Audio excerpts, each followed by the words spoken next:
नमस्कार। परम आदरणीय Shyam Sachinwala sir, Meenakshi madam, Hetvi madam, તમામ મારા સ્નેહી સ્વજનો અને મિત્રો, આજે ખૂબ જ અર્જન્ટ ગઈકાલે કહ્યું ને આજે ઉપસ્થિત.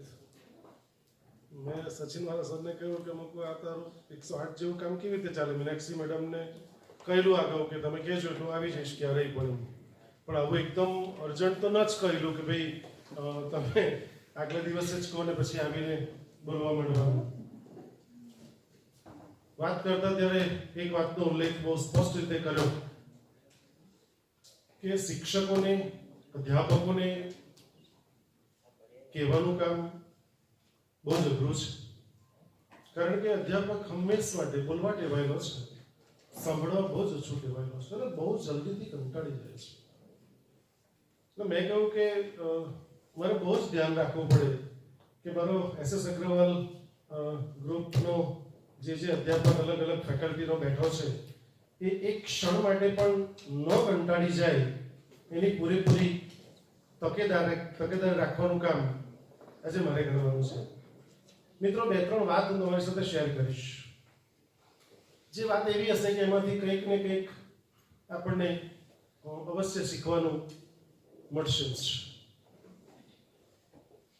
કોરોના કાળની અંદર ગઈકાલે મેડમ સાથે વાત કરી કે કોરોના છે તો 150 જેટલા અધ્યાપકો બેસશે તો કઈ તકલીફ તો ન થઈ શકે ને. એટલે મેડમે કીધું કે હોલ મોટો છે ને આપણે સોશિયલ ડિસ્ટન્સિંગ જાળવીને બેસીશું એટલે લગભગ કોઈ તકલીફ નહીં પડે. છતાં પણ આ રીતે જોઈને બહુ જ આનંદ થાય કારણ કે આપણે અધ્યાપકો છે, વિદ્યાર્થી જેટલા વધારે એટલે આપણને બોલવાની મજા આવે. આ તદ્દન વાસ્તવિકતા છે. અને જાન્યુઆરી ફેબ્રુઆરી પછી મારું બીજું જ 12 મહિના થવાનું બીજું જ પ્રવચન છે. કારણ કે એક આપણે લાઇબ્રેરીમાં ત્યાં મળ્યા તે કબીલપુરની અંદર અને આજે SS અગ્રવાલની અંદર આપણી સાથે મળવાની તક મળી છે. મિત્રો, હેતવીબેન પાસે 1 રૂપિયાનો સિક્કો છે, મારી પાસે 1 રૂપિયાનો સિક્કો છે. મારો 1 રૂપિયાનો સિક્કો હેતવીબેનને આપું અને હેતવીબેનનો 1 રૂપિયાનો સિક્કો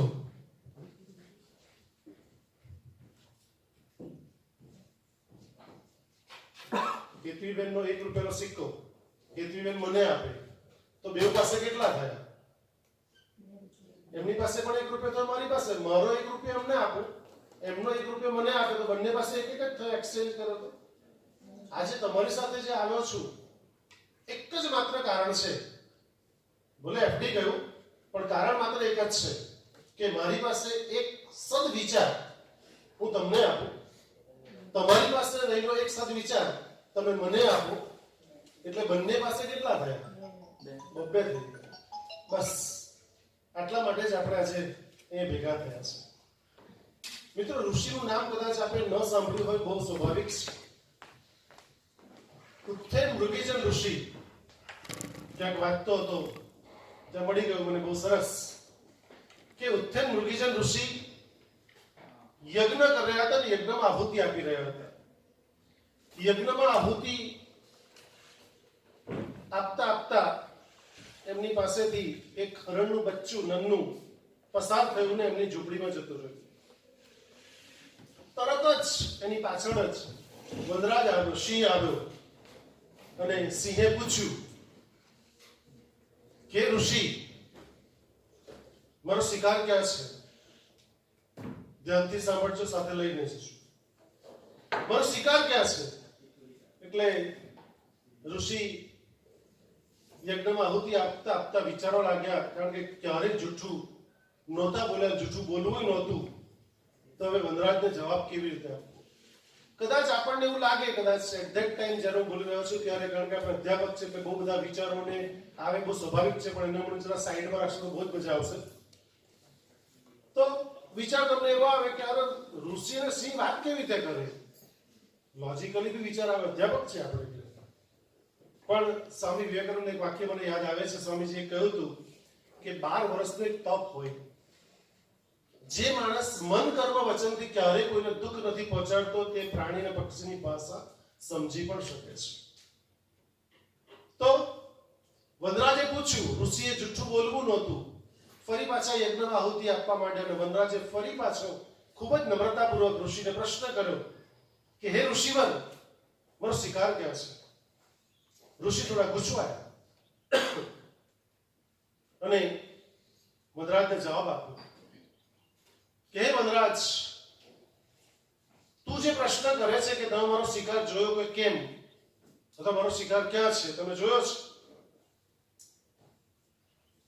ઋષિએ કહ્યું કે હે વનરાજ, જે જોઈ શકે છે તે બોલી શકતું નથી, જે બોલી શકે છે તે જોઈ શકતું નથી. તારો જવાબ આપવા માટે સંપૂર્ણ અસમર્થ છું. આપ સમજી ગયા છો?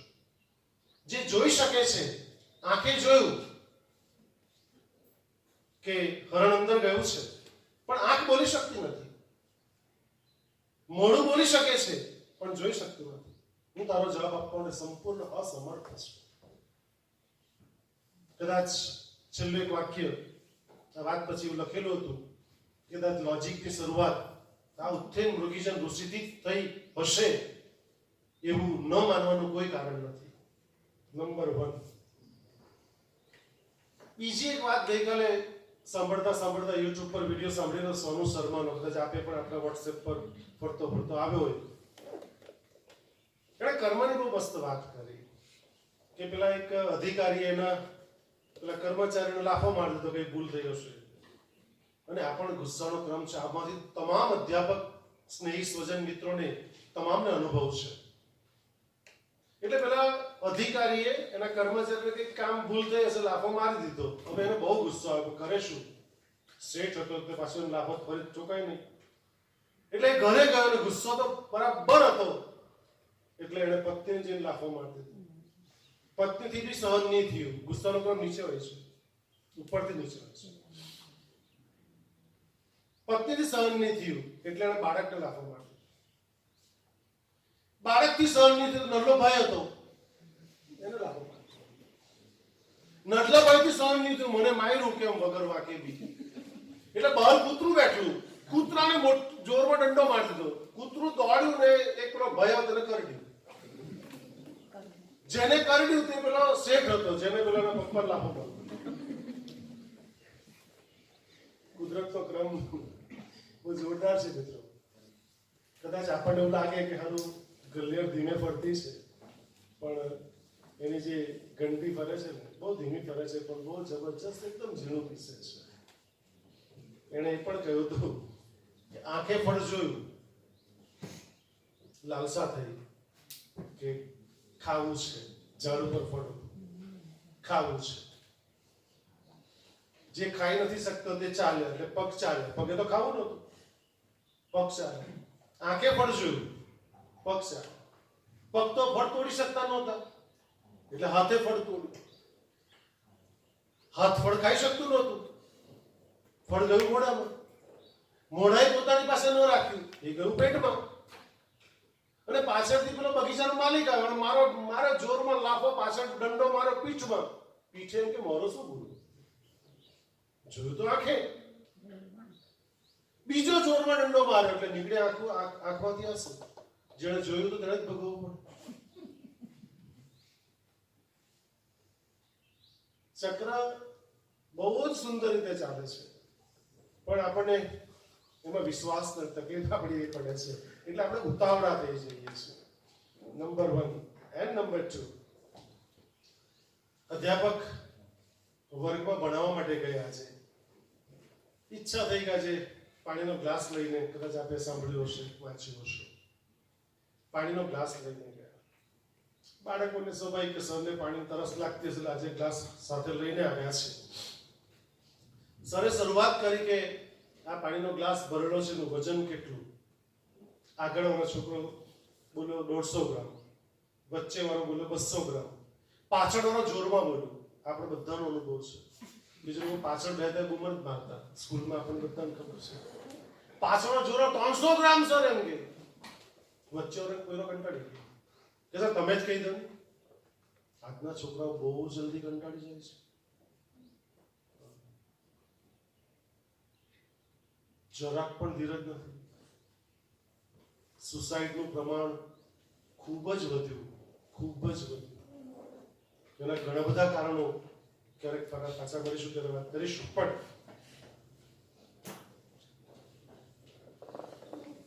આ બધા કંટાળી ગયા પછી સરને પૂછ્યું કે સર તમે જ કહી દો. એટલે સરે કે મને બી નહીં ખબર.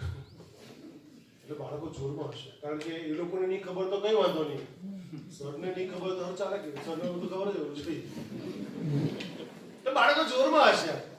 એટલે સરે કે ચાલો કઈ વાંધો નહીં, આ ગ્લાસ 1 મિનિટ ઉચકી રાખો તો શું થાય?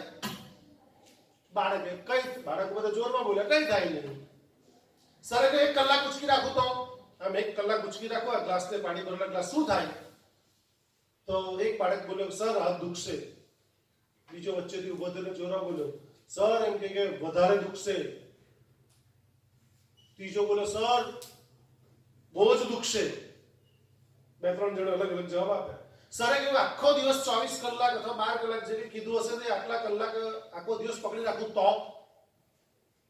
એટલે આગળ વાળો બોલ્યો સર 108 બોલાવવી પડશે. બીજો કે લકવો મારી જશે. ત્રીજો કે જુદું જ બોલ્યો. એટલે બધા બાળકો જોરમાં હશે. અને પછી સરે પૂછ્યું કે વલ્લા દીકરા દીકરીઓ કે 1 મિનિટ 1 કલાક અને 12 કલાક આ ગ્લાસના વજનમાં કોઈ ફેર પડતો નથી, તો મારા હાથમાં કેમ ફેર પડે છે? પ્રશ્નનો પ્રત્યુત્તર બાળકો ન આપી શક્યા. બહુ સ્વાભાવિક છે. એટલે સરે ફરી પૂછ્યું કે આમાંથી મારે મુક્તિ મેળવવી હોય તો મારે શું કરવું જોઈએ? એટલે બાળક તરત બહુ સહજતાથી બોલી ગયા સર નીચે મૂકી દો ને. એટલે સરે ગ્લાસ નીચે મૂક્યો અને કહ્યું કે વલ્લા દીકરા દીકરીઓ, બાળકોને સંબોધતા કહ્યું કે જીવનમાં આવતી સમસ્યા, આ વાત હવે પછીની વાત તમને મને તમામને બહુ હૃદયથી લાગુ પડે છે. જીવનમાં આવતી તમામ સમસ્યાઓ 1 મિનિટમાં સોલ્વ કરી દેશો, કોઈ વાંધો નહીં હશે. કલાકમાં સોલ્વ કરશો તોય લગભગ બહુ વાંધો નહીં આવે. પણ જો સમસ્યાને લઈને તમે 24 કલાક ચાલ્યા કરશો તો જેમ તમે કીધું હાથમાં લકવો મારી જશે, એમ તમારા શરીરને પણ લકવો મારવાની સંભાવના પૂરેપૂરી 100% છે. આપણો દરેકનો એક અનુભવ રહ્યો છે કે જે લોકોને એટેક આવે ને પેરાલિસિસ થઈ જાય, હોસ્પિટલમાં જે દાખલ હોય ને ઘણીવાર આપણે પણ એવી તક આપણને મળી છે કે આપણે ખબર લેવા ગયા હોઈએ તો તમે જોજો સલાહ એટલી સરસ આપે કે કાકા ટેન્શન નહીં લેવાનું, જરાક બી ટેન્શન નહીં લે. કારણ કે એ માણસ જે સલાહ આપે છે તે જાણે છે, તો આપણે બધા જ જાણીએ છીએ કે સતત સમસ્યાઓને કારણે, સમસ્યા ઉપર સતત વિચાર કરવાને કારણે માણસને એટેક પણ આવે છે, લકવો પણ મારી જાય છે. આપ તો વિજ્ઞાનના ઘણા બધા અધ્યાપક મિત્રો હશો એટલે તે દિવસે પણ આપણે વાત કરી હતી. લગભગ 85% ઉપરાંત રોગો સાયકોસોમેટિક છે, મનોદૈહિક રોગો છે. એકચ્યુઅલી રોગ મનના છે. અમારા સાયકોલોજીનો ધંધો ધંધો શબ્દો બોલું છું, બહુ જ મોટા પાયે ચાલે અને અમારું ભવિષ્ય બહુ જ ઉજળું છે, જેનો વિષય સાયકોલોજી છે. કારણ કે તમને કદાચ આઈડિયા હશે કે નહીં મને ખબર નથી, પણ સુરતમાં 1 કલાક કાઉન્સેલિંગ સેન્ટર્સમાં કાઉન્સેલિંગ કરવાના કે ડિપ્રેશનના બહુ કેસ આવે, પુષ્કળ કેસ આવે. 1 કલાક કાઉન્સેલિંગ કરવાના 5000 રૂપિયાની ફીસ છે સુરતમાં. 1 કલાક કાઉન્સેલિંગ કરવાનું. એટલે સરે સમજાવતા કહ્યું કે ભાઈ આ ગ્લાસ આજે રાત્રે સુવો ત્યારે 2 ગ્લાસ પોતાની પાસે રાખજો. એક ભરેલો પાણીનો ગ્લાસ જે રાત્રે તમે ઉઠીને તરસ લાગે ને પાણી પીવા માટે, અને બીજો એક કાચનો ગ્લાસ ખાલી રાખજો કે શું તે વખતે તમારી જે આખા દિવસના જે પ્રોબ્લેમ્સ, જે સમસ્યાઓ છે એ ગ્લાસની અંદર ઠાલવી દેજો, નિરાંતે સુઈ જજો.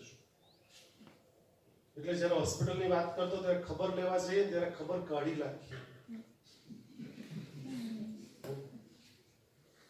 સીધા જઈને પહેલો પ્રશ્ન કયો એટેક કયો? પહેલો, હા પહેલો, બીજો, ત્રીજો. પેલા કાકા એમ કે પહેલો બચી ગયા. અમારે ત્યાં ભગુ કાકા હતા કલાક અરે ખબર લેવા ગયેલો ખબર કાઢવાની ખરેખર ભૂલવાનો વિવેક પણ નથી એટલે ખરેખર અમુક જગ્યાએ તો મૌન રહેવું એ અતિ ઉત્તમ છે અને આટલો સરસ ગુલદસ્તો લઈને કોઈ જો એટેક આવવાના માણસને લઈ જઈને આપે ને ખરેખર રાજીનો રેડ થઈ જાય વિચાર પણ આપણે તો ગુલદસ્તો સિસ્ટમ જ નહીં બોલે પણ કદાચ લઈ જઈને આપે તો બી બહુ જબરજસ્ત બે ચાર વાક્ય તો એટલા મસ્ત કહી જાય અને હું તો એમ જ કહું કે હોસ્પિટલમાં ખબર લેવાની સિસ્ટમ જ નહીં રાખવી જોઈએ એટલે આવનારા માણસ એકચ્યુઅલી ઇન્જેક્શન મૂકી જાય બહુ ખતરનાક ઇન્જેક્શન મૂકી છે અને પેલા ઇન્જેક્શન તો જરાક જ દુખે પણ આ તો પેલા દુખા જ કરે શબ્દોના ઇન્જેક્શન બહુ જ ખતરનાક હોય છે એટલે આપને પણ આ વાત ભેટ છે કે જીવનમાં આપ બહુ શાંત ચિત્તે બેઠા છો જમ્યા પછી પણ ઘણી બધી સમસ્યાઓ આપને પણ હશે જ એમાં કોઈ શંકાને સ્થાન નથી પણ સમસ્યાઓને સતત લઈને ન ચાલવું કારણ કે કોવિડની અંદર હજી પણ આજે 18 થઈ છે હજી થોડા દિવસો હજી સાચવવું પડશે તો હજી 12 દિવસ તો બહુ જ ક્રિટિકલ કહું છું કે ડિસેમ્બર તો પટવા જ દો શાંત ચિત્તે કંઈ જ માથાકૂટ નહીં કરવી અને કોઈ સાથે માથાકૂટ નહીં કરવી બોલતા પહેલા 100 ટાઈમ વિચારજો મિત્રો 100 ટાઈમ પછી બોલજો કારણ કે આપણે બોલવામાં એટલી બધી ઉતાવળ કરી નાખીએ છીએ શાંત ચિત્તે પસ્તાઈએ છીએ અને પછી કે હા નહીં બોલતે ને ચાલતે પણ એકવાર મોઢામાંથી નીકળી ગયેલા શબ્દો અને ધનુષ્યની ફણસમાંથી નીકળી ગયેલું બાણ ત્યારે પાછું નથી આવતું એટલે 100 ટાઈમ કોરોના કાળ ચાલી રહ્યો છે અને એના ઉત્તમ ઉદાહરણો આપણે દરેકને અનુભવ છે શું અનુભવ છે કે જરાક આપણી ગાડી કોઈ સાથે ટચ બી થઈ ગઈ હોય ને જરાક નહીં જેવી તો બી પેલો કારમાંથી ઉતરી જ જાય ને ગમે તેમ બોલવા પડે એને કદાચ મારામારી બી કરી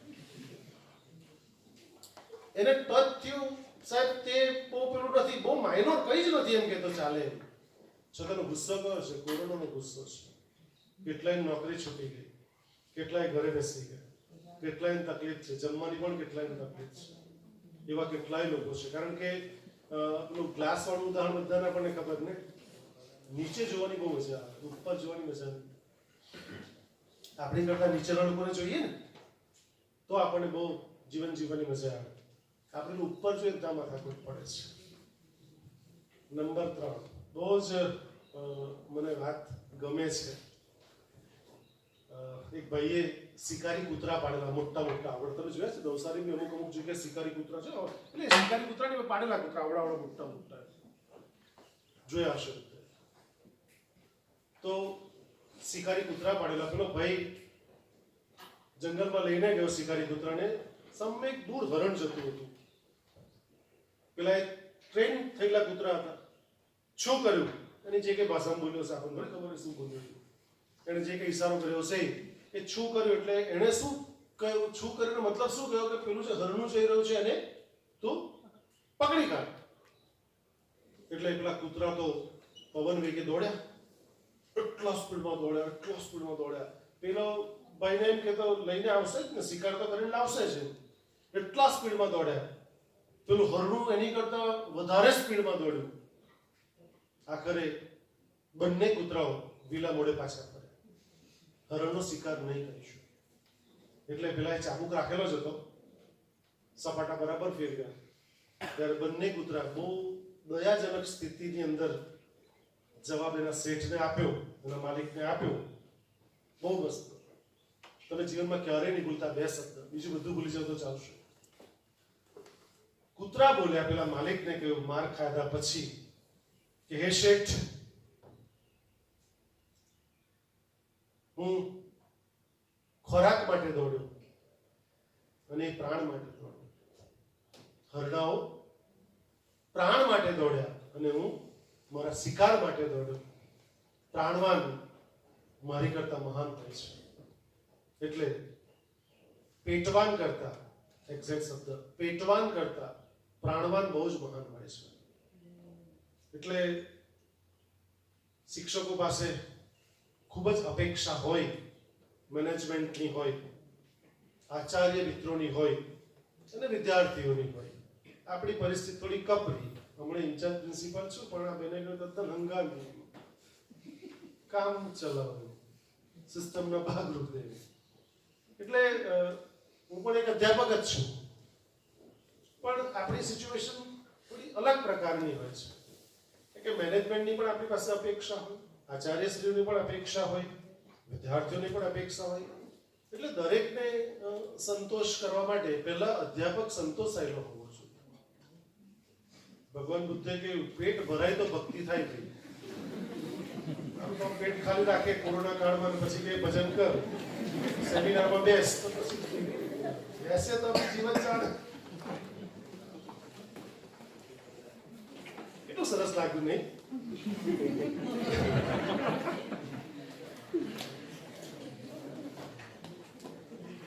ટચી છે, લાગશે, મજા આવશે.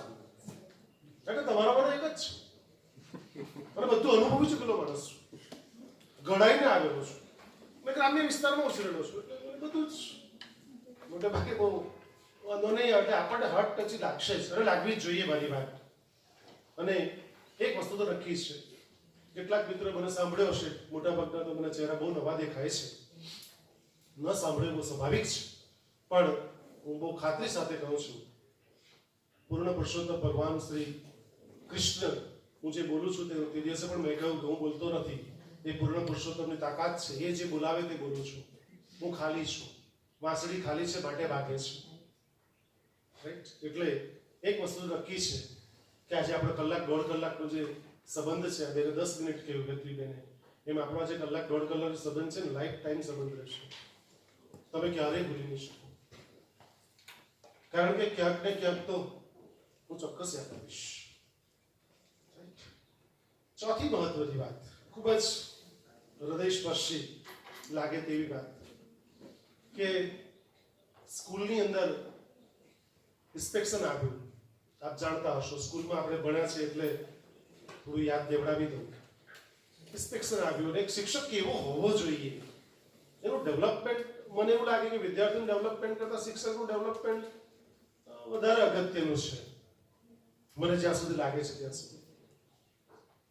એટલે સ્કૂલમાં સવારનું બધું જ ઇન્સ્પેક્શનનું કામ પડ્યું, એક ઇંગ્લિશ સબ્જેક્ટ બાકી રહ્યો, અંગ્રેજી વિષય. એટલે બપોરે લંચ ટાઈમે જમ્યા, અને પછી પેલા પ્રિન્સિપાલ સરે કહ્યું કે આ 10 અનો ક્લાસ છે, મેં પેલા પ્યુનને કહ્યું, સેવકભાઈને, કે આ 10 અના ક્લાસમાં આ જે ઇન્સ્પેક્શનવાળા સર આવે તેને લઈ જાય. એમણે કહ્યું કે મિસ્ટર સોઢી, અમારા સ્કૂલનું આન બાન અને શાન છે, કારણ કે અમારા સ્કૂલનું ગર્વ છે, અંગ્રેજી બહુ જ સારું ભણાવે છે. પંજાબી સર હતા, એટલે એમને ત્યાં આગળ ક્લાસમાં લઈ જાય, એટલે ઇન્સ્પેક્શન જે કંઈ પૂછવાના છે એ કરવાના કરશે. એટલે એ તો ત્યાં આગળ જાય તે પહેલા, જેમ પેલા 2 બારણા છે તે રીતે પાછળના બારણે ઊભા હતા, અને અંદરથી અવાજ આવતો જોરમાં, અંગ્રેજીના શિક્ષક મિસ્ટર સોઢી, બચ્ચો બોલો ગધા. એટલે પેલા ચોકી ગયા ઇન્સ્પેક્શન વાળા સર, આ તો અંગ્રેજીના શિક્ષક છે, બચ્ચો બોલો ગધા, એટલે બાળકો થોડી વાર થોભ્યા. બચ્ચો બોલો ગધા, એટલે બાળકો જોરો બોલે ગધા, એટલે બાળકો બૂમ પાડવાની મજા આવે. પાછા પેલા મિસ્ટર સોઢી બોલ્યા, બચ્ચો બોલો ગધા, ગધે કે પીછે ગધા, એટલે બાળકો જોરો બોલ્યા, ગધા, ગધે કે પીછે ગધા. બચ્ચો બોલો ગધા, ગધે કે પીછે ગધા, ગધે કે પીછે મેં, એટલે બાળકો જોરો બોલ્યા, ગધા, ગધે કે પીછે ગધા, ગધે કે પીછે મેં. બચ્ચો બોલો ગધા, ગધે કે પીછે ગધા, ગધે કે પીછે મેં, મેરે भी सारा देश, એટલે બાળકો બોલે ગધા, ગધે કે પીછે ગધા, ગધે કે પીછે મેં, મેરે भी सारा देश. એટલે પેલા સરનો પીતો ગયો, એટલે સીધા પ્રિન્સિપલ ચેમ્બરમાં ગયા અને કહ્યું કે તમે મિસ્ટર સોઢી અમારા સ્કૂલનું નાક અને ગર્વ કહો છો, એ તો અંગ્રેજીના શિક્ષક છે, કંઈ ખબર નહીં ગધા ગધા કઈ હિન્દીમાં બોલે છે. એટલે બેલ માર્યો, મિસ્ટર સોઢીને બોલાવે, એટલે મેં કમિંગ કરીને અંદર ઓફિસમાં ગયા. શિક્ષક કભી સાધારણ નહીં હોતા,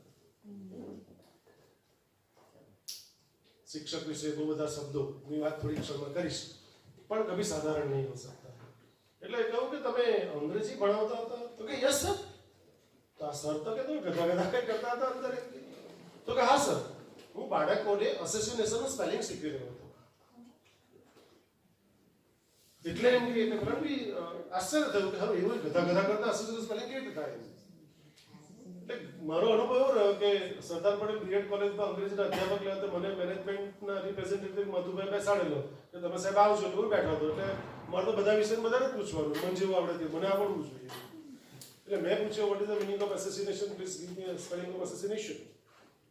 હવે બે બીએડ થયેલો હોય તો ને એસેસનું સ્પેલિંગ નહીં આવડે.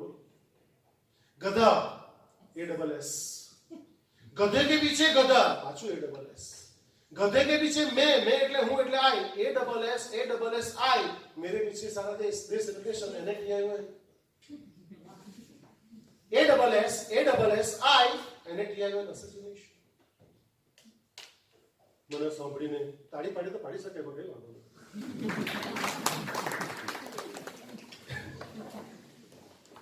મારું નામ હોલની બહાર જઈ લેતા નહીં કે સર આટલા સસ્તા તાળી પડાવતા, પણ મને તમારા હેલ્થની ચિંતા છે. મેડિકલ સાયન્સ એવું કહે છે કે જે લોકો તાળી આમ જે પાડે છે એના એક્યુપ્રેશરના બધા, આ તો ફિઝિયોથેરાપી વાળા પાછા એક્યુપ્રેશરના બધા જ પોઈન્ટ દબાઈ જાય છે ત્યારે માણસ માથો પડતો. આ સત્યતા 100% સત્ય છે. જેમ લાફિંગ થેરાપી છે, હસતા રહેજો. એ તો કેટલાકના ચહેરા જોઈને મને લાગે કે આ લોકોને માત્ર એમ ગોઠવી કાઢવા છે.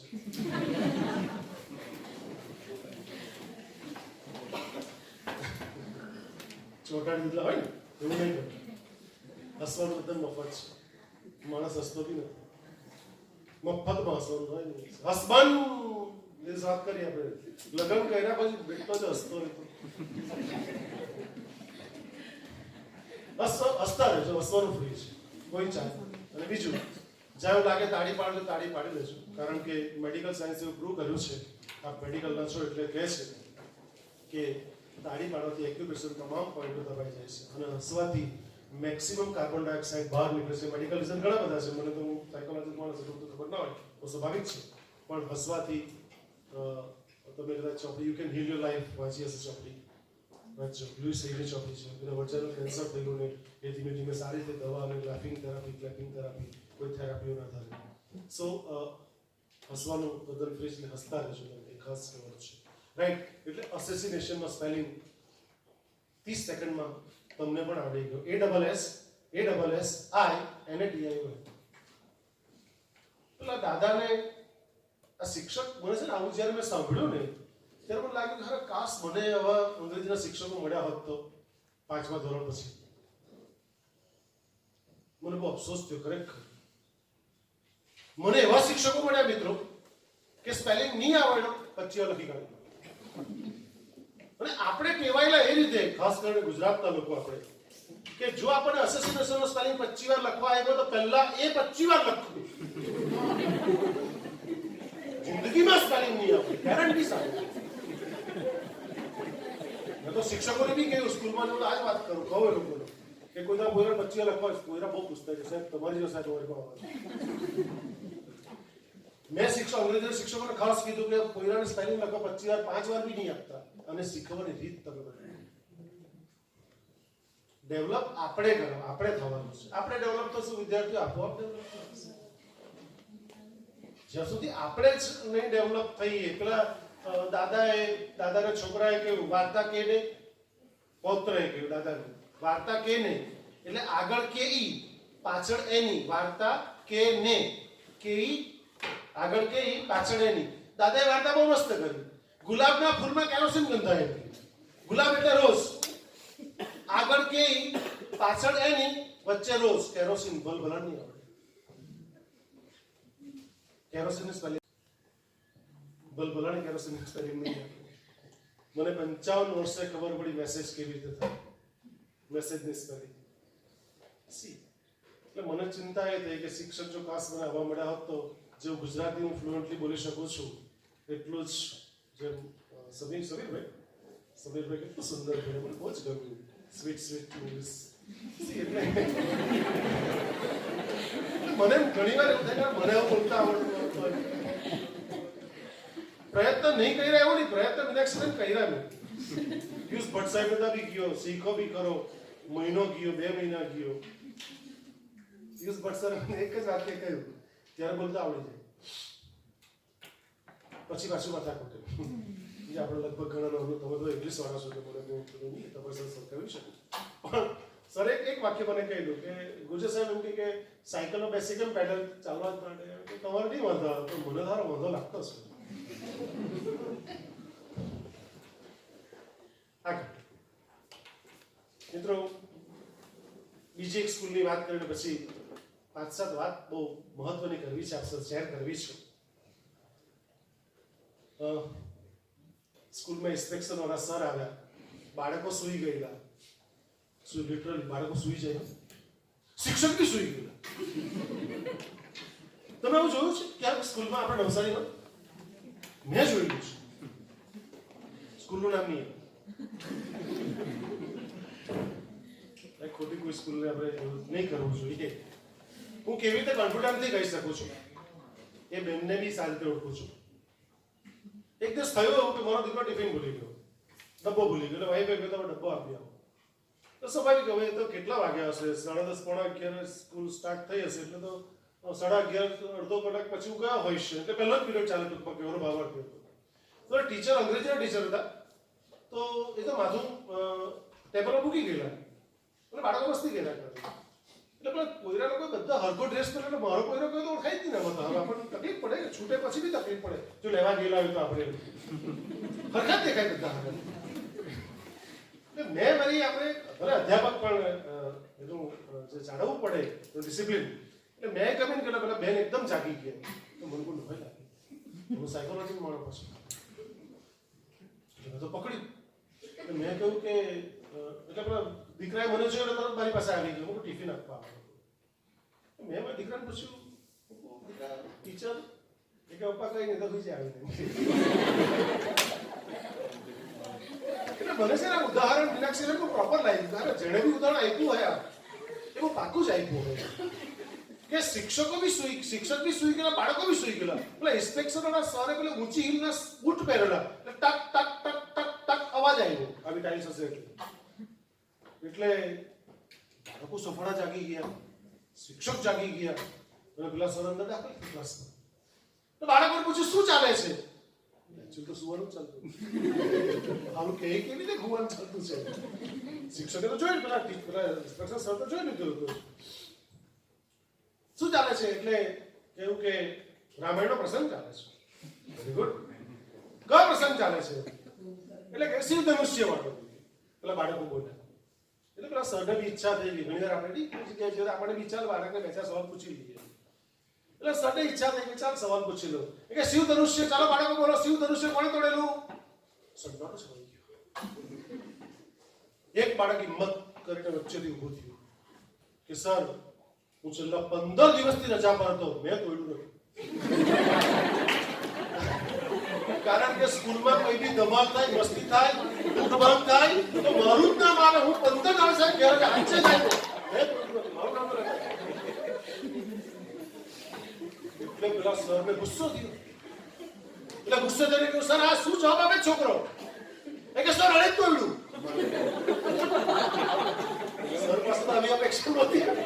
એટલે સર તો પાછા ગુસ્સો થઈને ગયા પ્રિન્સિપલ ચેમ્બરમાં કે તમારી સ્કૂલમાં ઇન્સ્પેક્શન માટે આવ્યો, બાળકો સુઈ ગયેલા, શિક્ષક સુઈ ગયેલા. મેં પૂછ્યું શું ચાલે? સફળા જાગી ગયા, શું ચાલે? કે રામાયણનો પ્રસંગ ચાલે. કયો પ્રસંગ ચાલે? શિવ ધનુષ્ય વાળો. મેં પૂછ્યું શિવ ધનુષ્ય કોણે તોડ્યું? બાળક કે મેં નથી તોડ્યું, શિક્ષક એને. તમે શું કહો છો? એટલે પ્રિન્સિપલ સરે કે ભાઈ સાહેબ તો બેસજો પહેલા બેસજો. એટલે બે જોરમાં આવ્યો પટાણ કે ઠંડુ, અરે ઠંડુ પાણી નહીં, મારે જવાબ જોઈએ, શિવ ધનુષ્ય કોણે તોડ્યું? એટલે પેલા પ્રિન્સિપલ સરે કહ્યું કે ભાઈ સાહેબ હમણાં જ આ બધું રિપેરિંગ કરાવેલું છે તો માથાકૂટ ભાવ કરવા યાર. એટલે જવાબથી સંતોષ નહીં. ગયો સીધો મેનેજમેન્ટ પાસે, ગયો મેનેજમેન્ટની ચેમ્બરમાં અને કહ્યું કે સર તમારી સ્કૂલમાં ઇન્સ્પેક્શન માટે આવ્યો, બાળકો સુઈ ગયેલા, શિક્ષકો સુઈ ગયેલા. આવીને પૂછ્યું તો સપડા જાગી ગયા. મેં પૂછ્યું શું ચાલે? રામાયણનો પ્રસંગ. મેં પૂછ્યું કયો પ્રસંગ ચાલે? કે શિવ ધનુષ્ય. મેં પૂછ્યું શિવ ધનુષ્ય કોણે તોડ્યું? બાળક ઉભું થયું કે મેં નતું, શિક્ષક કહે તો પ્રિન્સિપાલને જાઓ તો રિપેરિંગ હમણાં જ કરાવવાનું છે. એટલે પેલા મેનેજમેન્ટના જે સર હતા, જે ચેમ્બરમાં હતા, મેનેજમેન્ટના ચેરમેન કે જે કોઈ હશે, એમણે વધારે જોરમાં લાંબો બેલ દબાઈ મૂક્યો થોડી વાર. એટલે પેલા પટાણા 2-3 દોડી આવ્યો, વધારે ઊંઘતી હોય, જરા સાયરન વાગી ગયું તેવું. એટલે કે સરને બરફવાળું પાણી લાવો. અરે મારે બરફવાળું પાણી નહીં, મને જવાબ જોઈએ છે. એટલે પેલા મેનેજમેન્ટ વાળા હતા સાહેબ જે હતા તેને કહ્યું શાંતિ રાખો સાહેબ, કારણ કે ખોટું સુગર અને પ્રેશર આમાં ન વધારો. જેણે તોડ્યો તેને મેનેજમેન્ટ ખર્ચો ભોગવી લે.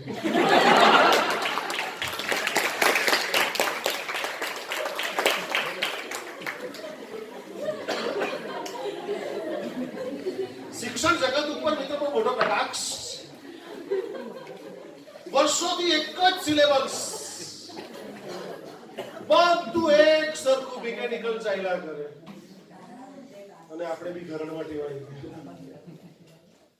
નવું સ્વીકારવા કોઈ તૈયાર નથી. મારો સ્વ અનુભવ કોલેજમાં ઓનલાઈન MCQ ટેસ્ટ લેવાથી બધા મારી જેટલી ઉંમર કરતા વધારે વાળા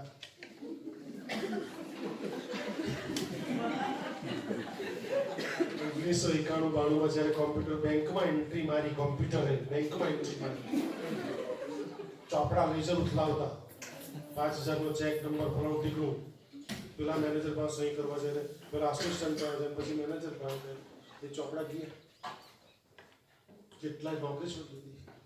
એટલે મેં નોટિસ કાઢી કે દરેકે લિંક બનાવતા શીખવું પડશે, કમ્પલસરી.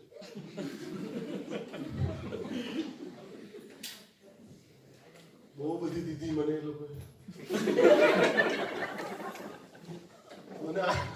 મને આનંદ હતો કે કઈક ને કઈ આખું જ છે ને, લીધું તો કઈ નથી ને, પછી આપણે કઈ ટેન્શન નહીં. મેં લોકો મોઢા પડી ગયું, તમે પુષ્કળ મને દીધી છે, એમાં કોઈ શંકા નથી. કોઈ કે કોઈ નહીં કે, પણ ખબર તો પડે કે આપણા માણસ તો હોય જ. મેસેજ તો આવી જ જાય ક્યાંક ને ક્યાંકથી. એટલે શીખ્યા બધા. એક સાહેબને શીખ્યો ને શીખવાડી છું ની કેમ શીખ્યો, મેમો ઇસ્યુ કરીશ. કા નોકરી છોડ, લિંક તો તારે બનાવવી જ પડશે. શીખી ગયા. એટલે મારો અનુભવ છે કે અઘરું પડે, બહુ સ્વાભાવિક રીતે નવું શીખવાનું બહુ જ અઘરું પડે. અને જૂના પ્રવાહમાં ટેવાયેલા લોકો, મેં કહ્યું તો મારી ઉંમર કરતા વધારેના લોકો, બહુ જ અઘરું પડ્યું, પણ આખરે શીખ્યા.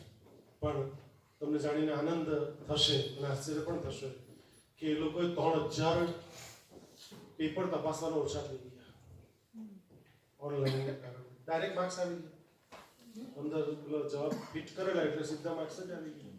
કઈ તકલીફ જ નહીં. 3000 પેપર તપાસવાના. 3000 પેપર, કેટલા પેપર તપાસવા પડते, બધા અલગ અલગ જેને જેટલા આવતે તે આખું નીકળી ગયું. એટલે શિવ ધનુષ્ય જૂની સિસ્ટમ છે અને આપ સૌ જાણો છો. શિવ ધનુષ્યની વાત, એક વાત પૂરક વાત કરી દઉં તો રાવણ પણ આવેલો, સ્વયંવર રચાયેલો ત્યારે. રાવણ શિવ ધનુષ્ય નહોતો તોડી શક્યો. શિવનો બહુ મોટો ઉપાસક, બહુ મોટો ભક્ત, શિવને પણ ઝુકાવી શક્યો. જેને શિવને જીતે એવો માણસ કહી શકાય આપણે. બ્રાહ્મણ, નક્ષિક બ્રાહ્મણ, છતાં શિવ ધનુષ્ય નહોતો તોડી શક્યો. પ્રશ્ન એ થાય આપણે બધાને જીવનમાં, કદાચ આપણે પણ ક્યારેક થયો હશે કે જાનકી સીતા બહુ નાની હતી ત્યારથી શિવ ધનુષ્યથી રમતી. જે જાનકી શિવ ધનુષ્યથી રમતી નાની હતી ત્યારથી, અને જેના સ્વયંવરમાં એક શરત માત્ર મુકાવે કે જે શિવ ધનુષ્ય તોડે ઉપાડે એને વર્ષે.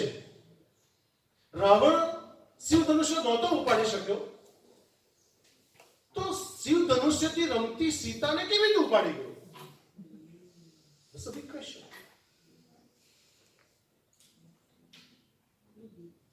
એક જ જવાબ છે. શું? સીતાએ લક્ષ્મણ રેખા ઓળંગી, બધી શક્તિ સમાપ્ત થઈ છે. એટલે બહુ ખૂબ જ મહત્વની વાત કે જ્યારે આપણા પેરેન્ટ્સ અથવા આપણે બાળકોને જ્યારે કહીએ છીએ તો એ મોટે ભાગે એ લક્ષ્મણ રેખા જ હોય છે. આપણો પણ બધાનો બાળક તરીકેનો અનુભવ છે કે જ્યારે લક્ષ્મણ રેખા ચૂક્યા છે ત્યારે આપણે ભોગવ્યું છે. અને બહુ નક્કી વાત છે કે બજારમાં હોઈએ તો બજારનું જ્ઞાન હોવું જોઈએ, સેમિનાર હોલમાં બેઠો તો સેમિનાર હોલનું જ્ઞાન હોવું જોઈએ, રસ્તો ક્રોસ કરતી વખતે રસ્તો ક્રોસ કરવાનું ધ્યાન હોવું જોઈએ. દરેક જગ્યાએ જ્યાં જગ્યાએ હોય ત્યાં પ્રેઝન્સ ઓફ માઇન્ડ હોવું અતિ અનિવાર્ય છે. પાંચમી મહત્વની વાત, એક માણસ મરણ પથારીએ પડેલો, ગામના પંચાયત એટલે પંચ લોકોને બોલાવ્યા અને કહ્યું કે મારા 3 દીકરાઓ છે. મોરારી બાપુની કથામાં બહુ મસ્ત કહ્યું, મારા 3 દીકરાઓ છે એ ત્રણ દીકરાની સંપત્તિ હું જે આ કાગળ મૂકી જાઉં છું એમાં લખેલું જ છે એ પ્રમાણે આપજો. હું ક્યારે મરી જાઉં મને ખબર નથી, પણ મારા દાણા પાણી પટી જાય, 12-13 દિવસ પટી જાય પછી તેને એમને વેચી આપજો. થોડા વખતમાં જેમ કોરોનામાં ઘણા બધા જઈ રહ્યા છે તે રીતે એ પણ વિદાય થયા આ ધરતી પરથી. અને 3 છોકરાનું ઉતાવળ એટલે પેલા પંચોને બોલાવ્યા અને પેલું ઓશિકા નીચે જે કાપલી પડેલી કાગળ તે કાઢ્યું, જેને આપણે વીલ કહીએ છીએ. કહ્યું કે ભાઈ આટલું આપવાનું. એક જગ્યાએ ગાડી અટકી ગઈ. મોરાએ બહુ મસ્ત કહ્યું હતું મેં કથામાં. એક જગ્યાએ ગાડી અટકી તેમાં એવું લખેલું હતું કે સામે 17 ઊંટ હતા, 17 ઊંટની વહેંચણી 3 બાળકો વચ્ચે ગણ. તેમાં એવું લખી ગયેલા પેલા કાકા જે એક્સપાયર થયેલા તે કે મારો નટલો બધા નટલો બહુ માનલો છું. નાના છોકરાને અડધા, વતલાને 3જા ભાગના અને મોટાને 9મા ભાગના. પહેલો સવાલ તો એ આવે આ મેથેમેટિક્સમાં કે 17 ઊંટને અડધા કરવા કેવી રીતે? 8 દિવસ સુધી પંચાયત ચાલી મિત્રો. પ્રશ્નનું સોલ્યુશન મળ્યું નહીં. એક સંત ફકીર ઓલિયા જેવો માણસ એક ગામથી બીજે ગામ જઈ રહ્યો હતો. પંચાયત બેઠી હતી એટલે તેને પણ એ પણ રોકાયા. જૂના જમાનામાં આપ જાણો છો, સાંભળ્યું હશે. એ રોકાયા કે શું થયું? તો કે જવા દો ને, આ તો ડોસો તો મળતો ગયો પણ અમને પણ મારીને ગયો. 8 દિવસથી લગાટ બેઠા છે પણ આ 17 ઊંટનું સોલ્યુશન અમને મળતું નથી. મારે શિક્ષક આવવો જોઈએ. હું જે હવે વાત કરવા જઈ રહ્યો છું કે શું થયું? તમે ચા પાણી કઈ દૂધ ગ્રહણ કરો. એમણે એમ કહ્યું પેલા સંત ઓલિયા ફકીર માણસે કે જ્યાં સુધી સમાજની સમસ્યા છે ત્યાં સુધી હું દૂધ ગ્રહણ કરીશ નહીં, તમારી સમસ્યાનું સમાધાન પહેલા કરીશ. શું છે? તો પેલા માણસો પંચો સમજાવ્યું કે સામે જે 17 ઊંટ ઊભા છે એમાં 3 દીકરાઓને 3 રીતે વેચવાના છે. એકને અડધા, બીજાને 3જા ભાગના અને છેલ્લાને મોટાને 9મા ભાગના આપવા છે. કરવા કેવી રીતે? એટલે પેલા એક ક્ષણ માટે વિચાર કર્યો. આનું કે સોલ્યુશન તો બહુ સરળ છે. એ પોતે પોતાનું ઊંટ એક ગામથી બીજે ગામ લઈને જઈ રહ્યો હતો. એણે પોતાનું ઊંટ બાજુમાં ઊભું રાખ્યું. 17 ની બાજુમાં પોતાનું ઊંટ ઊભું રાખ્યું. કેટલા થઈ ગયા? 18 થઈ ગયા. બરાબર ને? એણે કહ્યું ભાઈ ચાલો બોલો પેલા છોકરાને બોલો, અડધા વાળો કોણ છે? તો કે નટલો. ચાલ અહીંયા આવ. 18 ના અડધા કેટલા? 9. ચાલ પકડ તારા 9 લઈને જ્યાં કર. વતલાને બોલો તારા કેટલા છે ભાઈ? તો કે 3જા ભાગના. કેટલા થાય? 18 3જા ભાગના 6 તારી 18. ચાલ તારા 6 પકડ. પહેલો કેટલો લઈ ગયો? 9 લઈ ગયો. બીજો કેટલો લઈ ગયો? 3જા ભાગના 6 તારી 18. 6 લઈ ગયો. ચાલ તારા કેટલા છે ભાઈ? તો કે 9મા ભાગના 9 દુઈ 18. ચાલ તારા 2 પકડ. પેલો પેલા લઈ જાય લાગે 9 ને 6 15 ને 2. કેટલું સુપર સોલ્યુશન.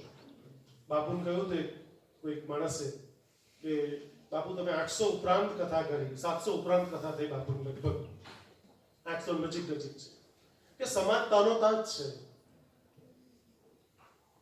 ત્યારે બાપુએ બહુ સુંદર એક વાક્યનો જવાબ આપ્યો. મોરે બાપુએ કે તાનો તાતો રાખ્યો છે, નીચે નથી પડવા દીધો.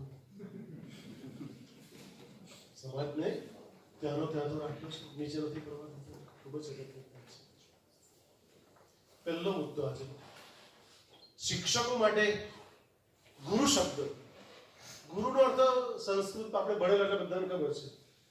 અંધકાર, ગુ એટલે અંધકાર ને રુ એટલે જેને અંધકાર દૂર કરીને જે બાળકોના જીવનનો પ્રકાશ ફેલાવે શિષ્યોના જીવનમાં, એ ગુરુ.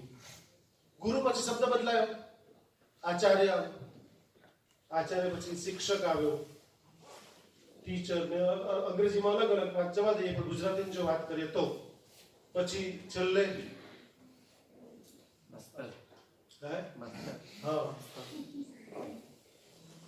આપણા માટે જો ખરાબમાં ખરાબ શબ્દ હોય તો સર છે બોલ્યા. મને થોડી એલર્જી છે એ શબ્દ વિશે, પણ જો કોઈ એમ બહુ પ્રેમથી આપણને કહેતું હોય કે માસ્તર એટલે માના સ્તર સુધી જે જઈને ભણાવે તે માસ્તર, તો મને બહુ જ માન થાય અને સેલ્યુટ કરવાનું મન થાય. પણ આપણે ત્યાં ગામડામાં ને ખાસ કરીને અમુક અલગ રીતે છે. હું તો માસ્તર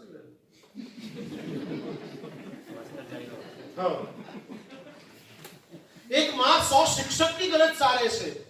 પાછળનું વાક્ય કોઈને ખબર નથી.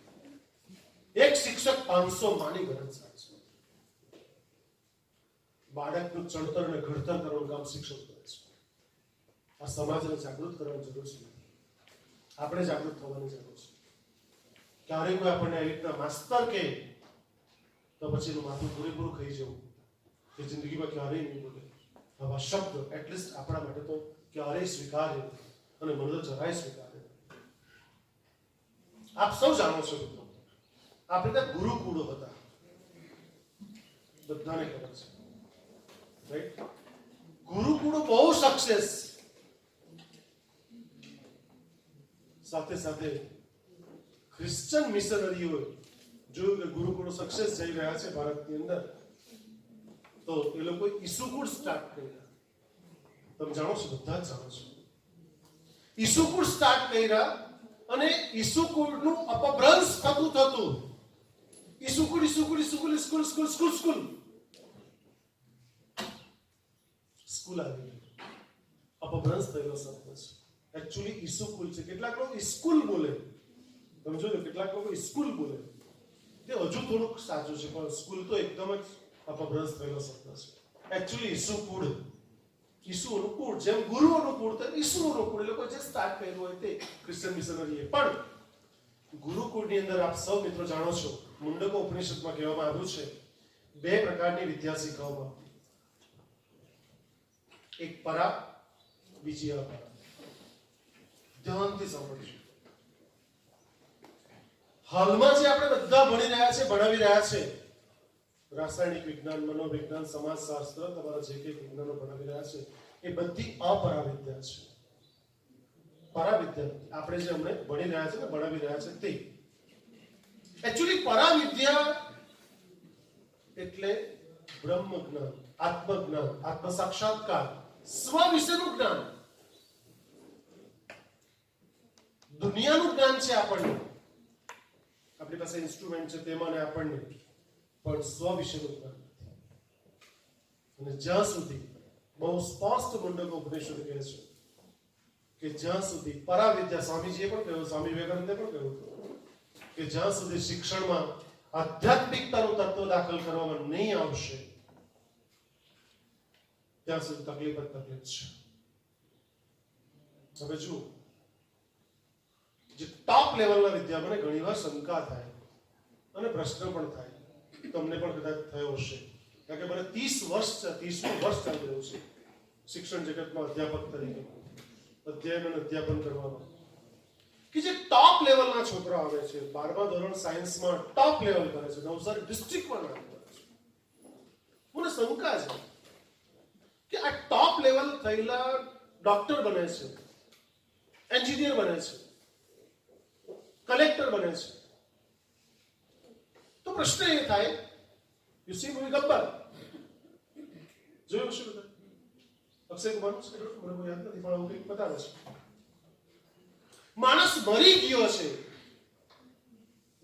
નવસારી અને સુરતના બહારના તત્વો આપણને ખબર નથી, પણ તો મેક્સિમમ ઉદાહરણો છે, મેક્સિમમ ઉદાહરણો છે. અને કોરોનામાં તો ધંધો જ બનાવી કાઢ્યો કે આ લોકો ડોક્ટર કોણ બને? વિચાર કરજો, 93-95% બહાર સાયન્સમાં આવ્યા તે બને. જે સમાજનું ક્રીમ છે, સમાજનો ટોપ લેવલનો આઈક્યુ પાવર વાળો છોકરો ડોક્ટર બને. હું બધા માટે નથી કહેતો, પણ મેક્સિમમ લોકો આમાં આવી ગયા છે.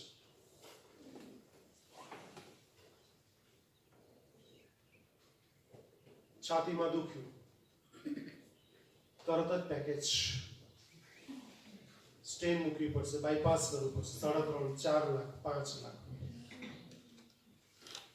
ઉત્તમ ઉદાહરણ નવસારીનું આપું. મેહુલ ગેસવાળાની સામે એક મુસ્લિમ છે, અસ્ત્રીકરણનું કામ કરે છે. બહુ નજીકના ઉદાહરણ સાથે વાત કરું છું. એની છોકરી લંડન રહે છે, વચ્ચે આવી હતી, થોડા વર્ષો પહેલાની વાત છે. આવી હતી તો એના પપ્પાને કંઈ છાતીમાં દુખ્યું એટલે તરત યસ્પિન હોસ્પિટલમાં ત્યાં આગળ કંઈ લઈ ગયા, અને યસ્પિન વડે કહ્યું ભાઈ અમને તાત્કાલિક એન્જિયોપ્લાસ્ટી, એન્જિયોગ્રાફી જે કંઈ કરવું પડે, તરત સ્ટેન મૂકવી પડશે, એટલે તમે દાખલ જ કરી દો. એટલે દાખલ તો એટલે બધાનું બધું ટ્રીટમેન્ટ ચાલે, તરત જ કીધું કે આટલા 3.5-4 લાખ રૂપિયા થશે. એટલે છોકરી હોશિયાર હતી, એટલે એણે કહ્યું કે ભલે જે હોય તે, પણ એમનું બધું રિપોર્ટિંગ ને બધું કર્યા પછી 2-3 કલાક જે કંઈ ગયા હશે તે, એની દીકરી એમ કહ્યું કે પ્લીઝ સર, મારા પર સુરત બતાવું છે એકવાર, બીજાનો ઓપિનિયન લેવો છે. તો કે આ તો મરી જ જશે, સુરત જશે ત્યાં સુધી. પેલી છોકરી કેવું કઈ વાંધો કે લેખિતમાં એ લોકો આપણી પાસે લેખિતમાં એટલે છોકરી સાઈન કરી આપી ભાઈ મારી જવાબદારી પર હું એસપી માંથી હું સુરત લઈ જાઉં છું. સુરત કોઈ હોસ્પિટલમાં ગયા, ત્યાં માત્ર 15 રૂપિયાની દવા એને લખી આપી, આજે પણ જીવે છે. અને એક શું કહેવાય એસિડિટી થઈ ગઈ એને કારણે છાતીમાં દુખે. કેમ આવું મને સમજાતું નથી ખરેખર. તમારી પાસે કોઈ જવાબ હોય તો મને આપો. એન્જિનિયર તમે જુઓ, ઓવરબ્રિજ બનાવે છે, એનો બંગલો સાથે બનતો છે પેરેલલ. ઓવરબ્રિજ અકાળ તૂટી જાય, કેટલાય મજદૂર માણસો મરી જાય, એનું કામ તો થયું.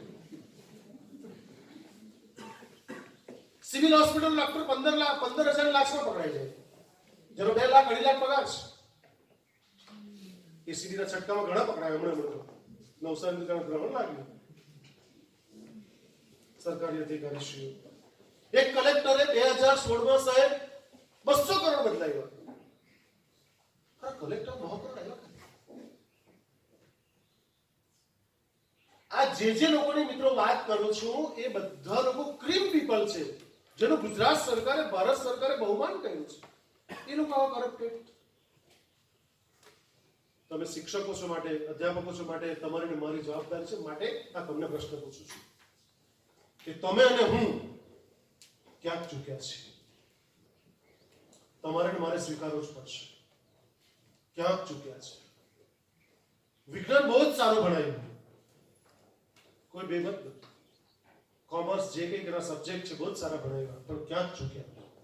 અને જે મને જવાબ બહુ આત્મસંશોધન, જેમ પરાવિદ્યાની વાત કરી તેમ, એ સ્થળ કાળથી પર હોય મિત્રો. પરાવિદ્યાનું કામ સ્થળ કાળથી પર હોય, એટલે કોઈ સ્થળ કાળ લાગુ નહીં પડે. એ પરા છે. અપરા એટલે આપણે વાતચીત બધું કરીએ છીએ. મને આત્મચિંતન કરતા જવાબ મળે મિત્રો, જે જવાબ એકદમ 101% પ્યોર અને સાચો છે. મારી દ્રષ્ટિએ કહું છું, ડિફરન્ટ ઓપિનિયન હોઈ શકે છે, પણ જ્યાં ચૂક્યા છે ને, એ મને જે એક શબ્દ પૂછે છે વારંવાર, એ છે સંસ્કાર ચૂકી ગયા. શિક્ષણ બહુ જ સારું આપ્યું, એ 1 ગ્રેડનું શિક્ષણ આપ્યું, પણ સંસ્કાર ચૂકી ગયા. સંસ્કારહીન સાક્ષર એટમ બોમ્બ અને અણુબોમ્બ કરતા પણ ખતરનાક હોય છે. મારી કોલેજનું સ્લોગન છે, શિક્ષણ એ સંસ્કારનું ધામ. નિયમ બનાવ્યો છે, શિક્ષણ ઓછું થોડું હશે તો ચાલશે, પણ એક બી સંસ્કાર ઓછો નહીં ચાલે. સાયકોલોજીના છોકરાઓને તો બહુ આત્મવિશ્વાસથી કહું, 3,000 છોકરાઓ પર તો ધ્યાન નહીં આપી શકો, આપ જાણો છો, બહુ સ્વાભાવિક છે. પણ સાયકોલોજીના છોકરાને બહુ સ્પષ્ટ કહું કે ટીવાયમાં આવશો ત્યાં સુધી તમે બીજું કંઈ પણ નહીં બનાવો, પણ માણસ તો બનાવીને જ છોડીશ.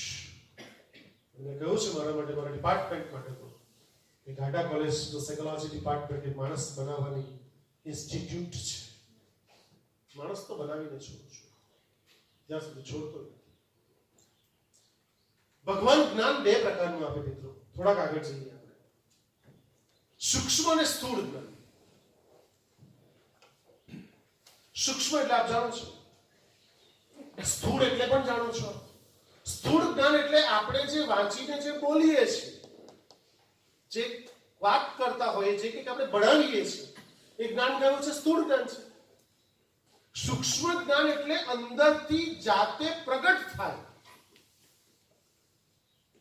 મીરા કઈ ચોપડી પડી? મીરા ઉપર હજારો લોકો પીએચડી કરી. નરસિંહ મહેતા કેટલું ભણેલા? વૈષ્ણવજન તો એને કઈ કેવી રીતે? સુરદાસ કેટલું ભણેલા? એ લોકો પાસે જે સાહેબ જ્ઞાન હતું એ સૂક્ષ્મ જ્ઞાન. સ્થૂળ જ્ઞાન ધર્માત્માઓ જેમ જેમ આવતા ગયા તેમ તેમ આપતા ગયા આપણને પણ. મહાત્માઓ, આત્માની પણ ક્વોલિટી છે, આપ જાણતા હશો બધા જ. ક્વોલિટી ઓફ આત્મા, આત્માની પણ ક્વોલિટી છે. જે બહુ પાપ કરે ને સાહેબ, એને પાપાત્મા કહેવાય. જે પુણ્યના કામ કરે ને સાહેબ, એને પુણ્યાત્મા કહેવાય. જે મહાન કામો કરે ને એ મહાત્મા ગાંધી. જે ધર્મનું કામ કરે ને એને ધર્માત્મા. અને સુપ્રીમ ક્વોલિટી ઓફ આત્મા ઇઝ અ દેવાત્મા. કૃષ્ણ આપ જાણતા હશો, કૃષ્ણ, શંકર ભગવાન, શિવ અને શંકર અલગ છે. આપણે બધું મિક્સિંગ કરતા હોઈએ છીએ. તો સુપ્રીમ ક્વોલિટી આત્મા ઇઝ દેવાત્મા.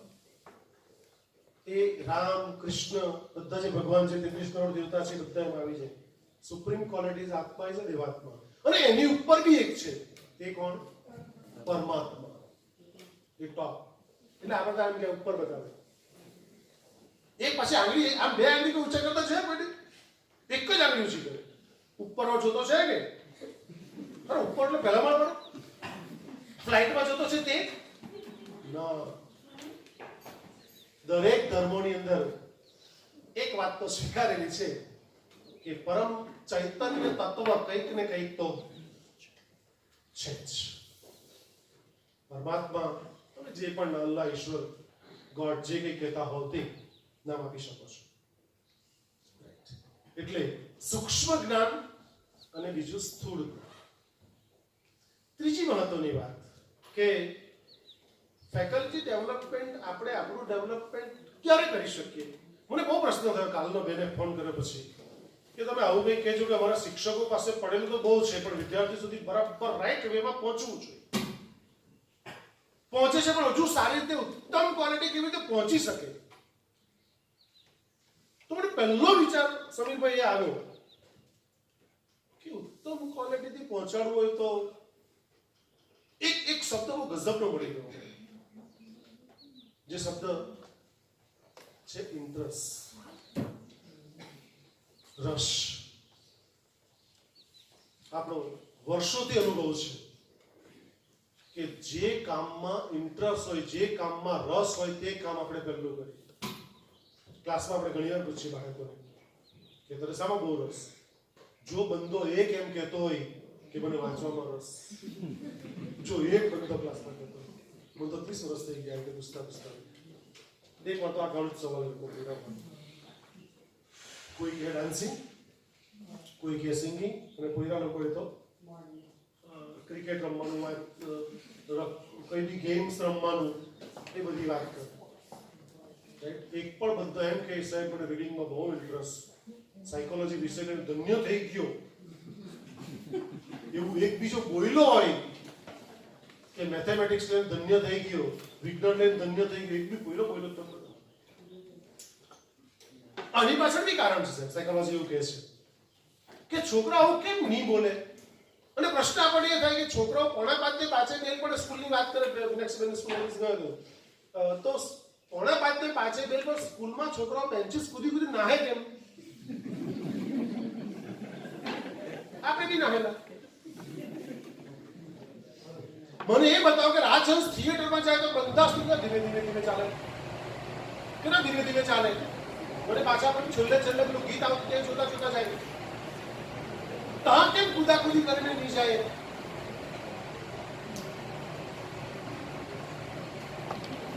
આની પાછળની સાયકોલોજી કે બાળક એવું વાતાવરણ હજી સુધી આપણે પ્રોવાઈડ નથી કરી શક્યા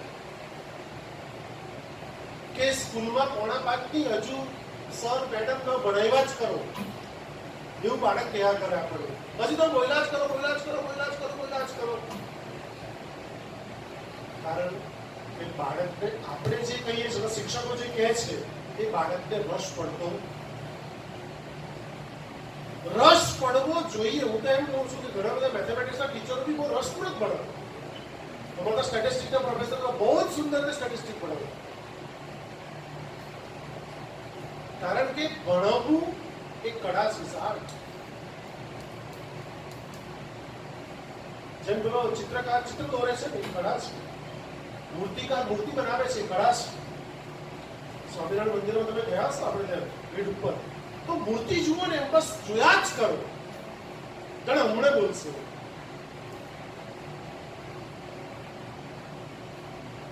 એવી કળા છે, આર્ટ છે, એટલી સુંદર. તો આપણી પણ શિક્ષકો તરીકેનું ભણાવવું મેં કહ્યું હતું અસેસિનેશન વાળું એ શોધી કાઢવું પડે આપણે આપણા સબ્જેક્ટ પર. સમાજ વિદ્યા બાળકોનો કંટાળાજનક વિષય. કેમ? તો કે જે શિક્ષિકા બેન ભણાવતી ઝાંસી રાણી, એ ઝાંસી રાણી હોય જ નહીં. તો બાળકોને રસ પડે ક્યાંથી? મને સમજાવવું. એને તો રોલ પ્લે કરવો પડે અને બાળકને ધન ટાઈમ લાગવું જોઈએ કે ઝાંસી રાણી આ છે. એ શીખવું બી નહીં, વાંચવું બી નહીં પડે. પણ એવું થઈ શકતું નથી. કારણ કે મેં તો શિક્ષકોને કહ્યું છે કે જે દિવસે ઘરે લડાઈ થઈ ગઈ ત્યારે કોલેજમાં રજા આપી દીધી. સીએલ 50 બાળકોનો મૂળ બગાડવો નહીં. આ તો ક્લિયર બાબત છે. અને પતિ પત્નીને એક જ જગ્યાએ કોઈ દાળ નોકરી રાખવાની.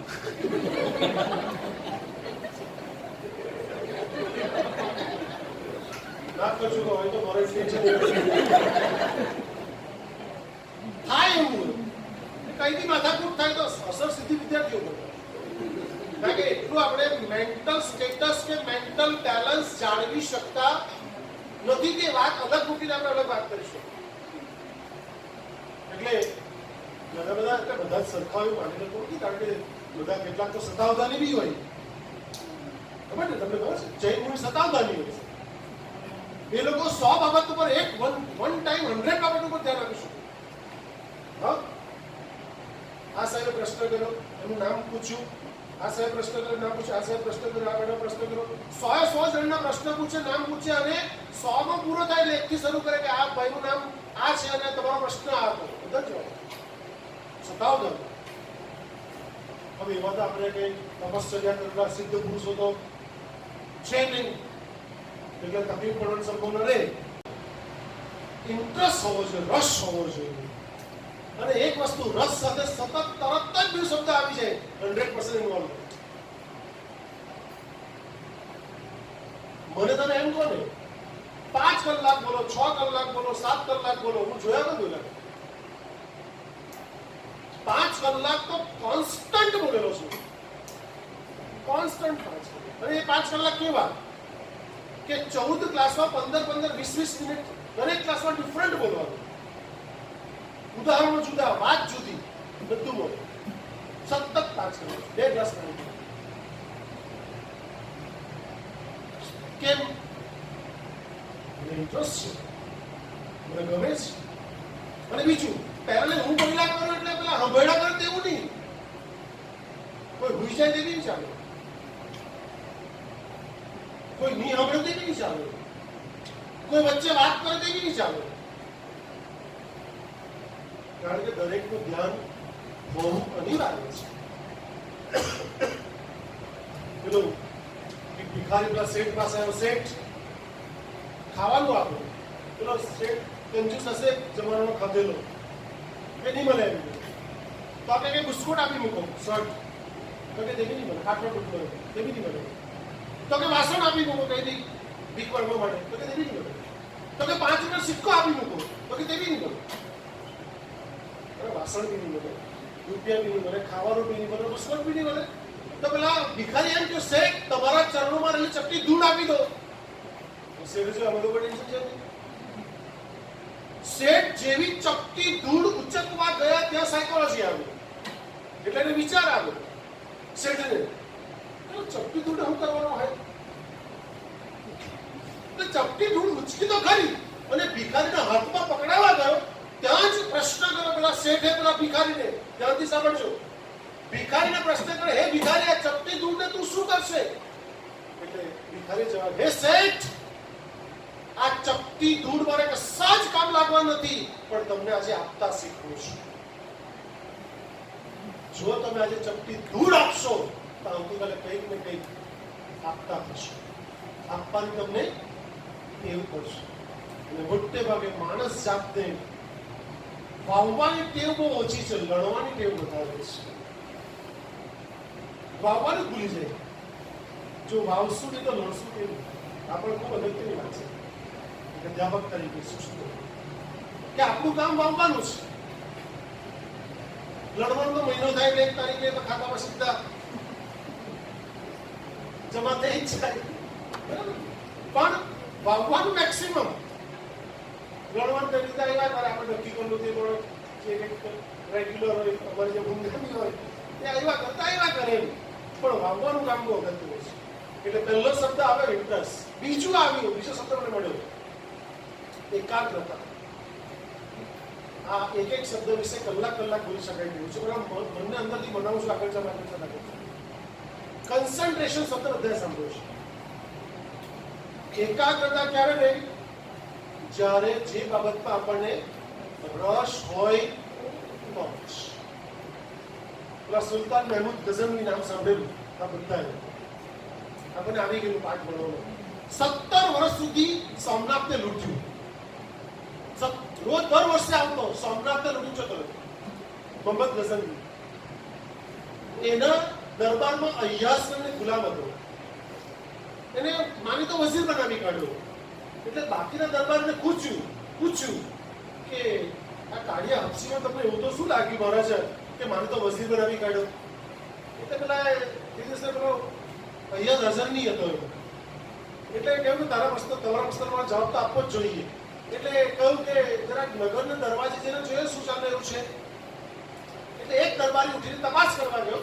તપાસ કરીને આવી ગયો અને કહ્યું મહારાજા કેટલાક વણઝારાનો પડાવ છે. સરસ, ક્યાંથી આવ્યા છે? તમે તો નહીં કહ્યું એટલે નહીં પૂછ્યું. એટલે બીજો દરબાર ઉઠીને તપાસ કરીને આવી ગયો કે મહારાજા તપાસ કરી આવ્યો છું. ક્યાંથી આવ્યા છે? એ લોકો બલ્ખથી આવ્યા છે. ગુડ, ક્યાં જઈ રહ્યા છે? તમે તો કહેલું નહીં એટલે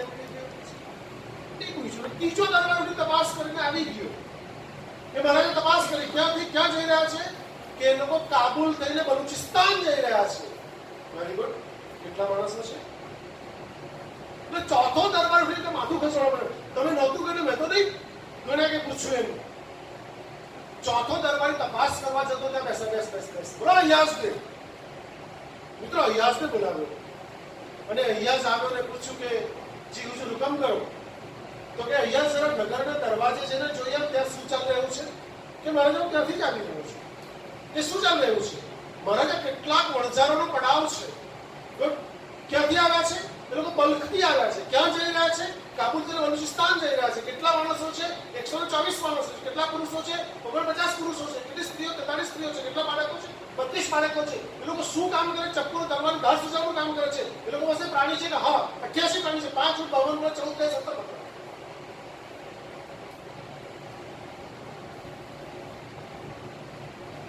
શિક્ષક આ હોવું છે. At that time નિરીક્ષણ કર્યું છે એ પરફેક્ટ છે. પેલા 4 જોવા જતા હતા એક જ બધું જ કહી દીધું. એટલે પેલા લોકોને જવાબ આપવાની પેલા સુલતાન મહેમૂદ ગઝનવી જરૂર પડી નહીં. આપોઆપ સમજી ગયા કે આને માની તો વઝીર કેમ બનાવ્યો. એટલે શિક્ષક આટલો ઉત્સાહી હોવો જોઈએ. અને બીજું એક પણ ઉદાહરણ બહુ સરસ યાદ આવે છે. આપણે કદાચ સાંભળ્યું હશે. બાપુએ જ બહુ સરસ વાત કરી હતી કે એક ચોકીદાર રાખ્યો હતો પેલા ભાઈએ. બધા કૂતરાને બધા બહુ રાખતા હોય જનરલી બધા ઘરે. ચપ્પુ, પછી તારિયા, તલવાર, એક ચેન, પછી બીજું કઈ નહીં તો લાકડી તો મોટી લાંબી હોય જ. શાને માટે? સ્વરક્ષણ માટે. સોસાયટીમાં વોચમેન રાખવામાં આવે. આપણે જાણો છો એમ. પેલા એક બહુ માલદાર શેઠ હતો ત્યાં ઘરે વોચમેન રાખેલો હતો. શેઠ સવારે ક્વીનમાં જવાનું. અમદાવાદ કોઈ એમની મિટિંગ હતી ઇન્ટરનેશનલ. એટલે જેવી સવારે એમની ફોર્ચ્યુનર ગાડી કાઢતા હતા પેલો દરવાજો ખોલે ત્યાં જ પેલો ચોકીદાર જે હતો વોચમેન એને શેઠને ઉભા રાખ્યો. શેઠે કાચ ખોલ્યો કે શેઠ પ્લીઝ હાથ છોડાય એ મહેરબાની કરીને તમે આજે નહીં જાઓ. શેઠ કહે છે કે આજે મારે ઇન્ટરનેશનલ મિટિંગ છે ને મારે બધું સોદાઓ ડન કરવાના છે. નહીં મારી વાત પર તમે નહીં જાઓ. પણ કહ્યું શું કે તમે નહીં જાઓ. જીદ પકડી. પણ કહ્યું શું તો કે નહીં જાઓ તમે સારું તમે પછી ગયો. શેઠે બી જોયું કે સુગરમાં માનતા હશે એ પણ કે ભાઈ ના પાડે સવાર પર જવા દે નથી જવું. પણ થયું ચાલ હવે કે તો કે શેઠ મને સવારે સપનું આવ્યું કે તમે જે પેલા ટ્રેનમાં જવાના ને એનો એક્સિડન્ટ થયો અને ઘણા બધા લોકો મૃત્યુ પામ્યા. હું નથી ઈચ્છતો કે તમે ટ્રેનમાં જાઓ અને કદાચ તમે મૃત્યુ પામો, એટલે સેટ તો પછી રિલેક્સ થઈને બેઠા અને થોડી વાર પછી સમાચાર આવે, ટીવી ચાલુ કરેલી, કલાક પછી કે ભાઈ આ ટ્રેન અંકલેશ્વર સુધી પહોંચી ને ત્યાં આગળ 2 ડબ્બા કે 3 ડબ્બા ઊંધા પડી ગયા, ઘણા બધા માણસે મૃત્યુ પામ્યા. એટલે શેઠ ને હાશકાર હતા, સારું થયું મને આજે બચાવી લીધો. એટલે આખા ગામના લોકોને ભેગા કર્યા શેઠે, અને પેલા આવું સ્ટેજ બનાવ્યું, અને સ્ટેજ બનાવીને સન્માન કર્યું. 50,001 એને આપો. મને પેલા વોચમેન બધાને શેઠે જાણ કરી કે આ માણસે આજે મને બચાવ્યો છે, એટલે એને 50,001 આજે એને આપું છું, અને જીવનમાં જ્યારે જ્યારે પૈસાની જરૂર પડશે એને પૈસાની કોઈ તકલીફ પડવા દઈશ નહીં. પરંતુ આગળનું વાક્ય તો ખતરનાક અને શેઠનું, પરંતુ આ જ ક્ષણે હું છૂટો કરું છું. આખા ગામના લોકો ચોંકી ગયા કે જેણે એને જીવ બચાવ્યો, 51,000 50,000 રૂપિયા આપ્યા છે, પૈસાની કોઈ તકલીફ નહીં પડે, છૂટો કરે.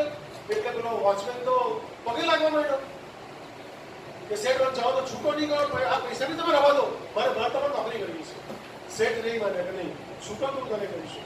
ગામના લોકોને સંતોષ હતો કે આવું તને શું થયું, બચાવ તો માણસને રાખે, ઉલટો છૂટો થોડી કરે કોઈ. એટલે બહુ જીદ પકડી ગામના લોકો. એટલે પછી શેઠે જવાબ આપ્યો કે માણસને સપનું ક્યારે આવે?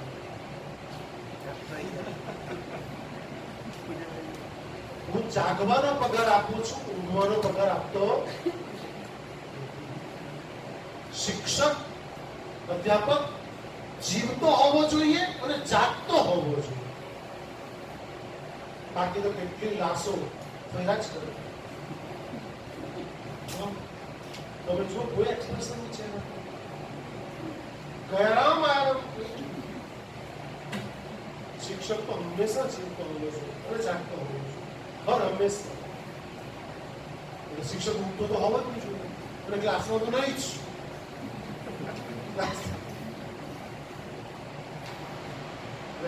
એટલે 2 શબ્દની વાત કરીએ, એક અભિરુચિ, બીજો એકાગ્રતા, ત્રીજો અભ્યાસ.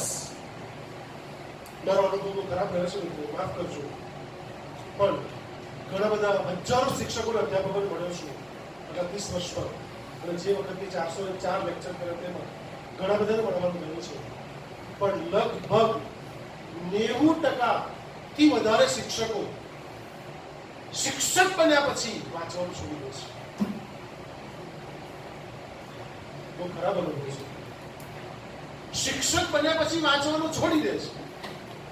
એકચ્યુઅલી આપણી ઇનિંગ તો હવે તો સ્ટાર્ટ થઈ હતી, અને googlebaba.com બહુ જ ખતરનાક છે.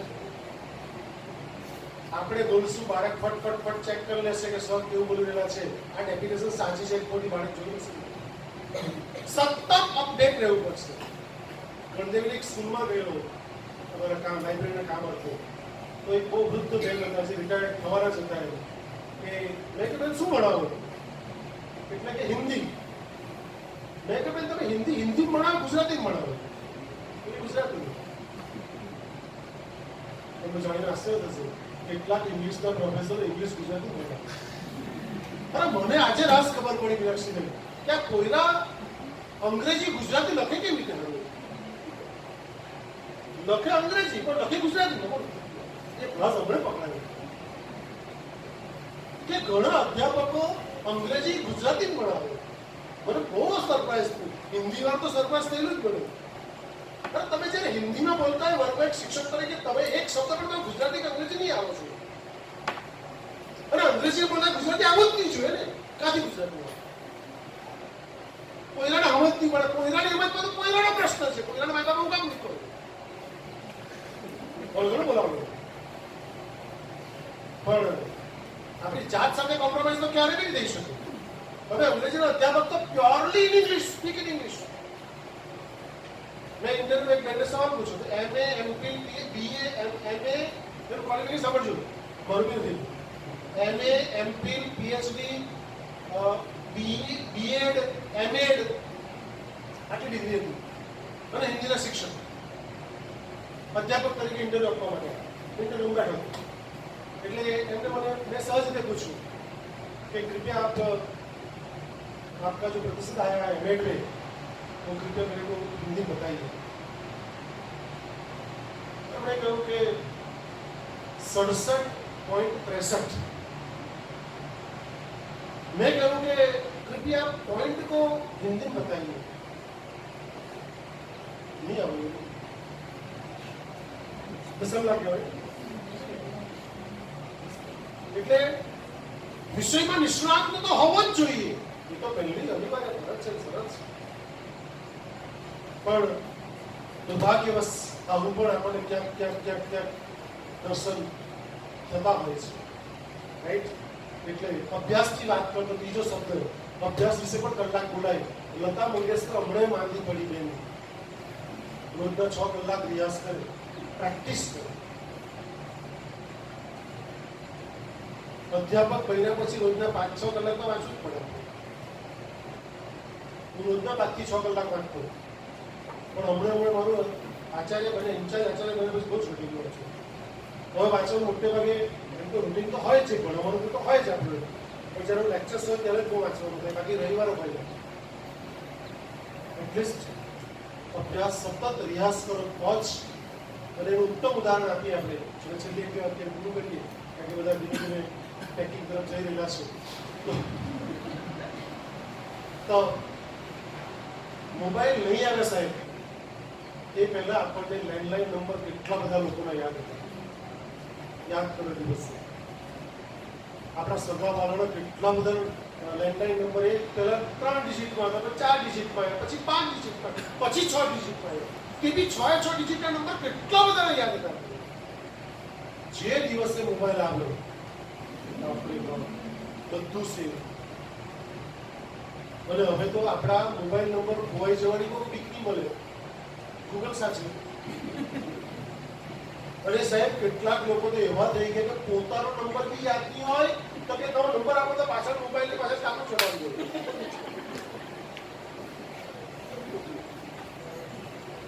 અને ખરેખર મોબાઈલ આવ્યા પછી લોકો જુઠ્ઠું બોલવાનું તો પીએચડી કરી નાખ્યું। મારા પર એક પ્રશ્ન કોમન પૂછાય, ફોન કરે, હેલો અરે ભાઈ જંગલની ખાડી તારે શું લેવા, તમે ગમે તો આવો યાર। અમેરિકા તમે આવો પ્રશ્ન ના પૂછી શકો, મારી પર્સનલ લાઈફ, પ્રાઇવેટ લાઈફ છે, હું ગમે તો આવું। હું આવ્યું, તું કોણ પૂછવાનું, હું કા છું? અને આપણે તો પહેલો સવાલ પૂછ્યો, અને જો ભૂલે છો કે પત્નીએ સવાલ પૂછ્યો હોય, કા છો તો કે મંદિરમાં, તો કે બેલ વગાડો, અરે આટલો વિશ્વાસ। કારમાં છું, કાર ડ્રાઈવ કરું છું, ફોન મારો।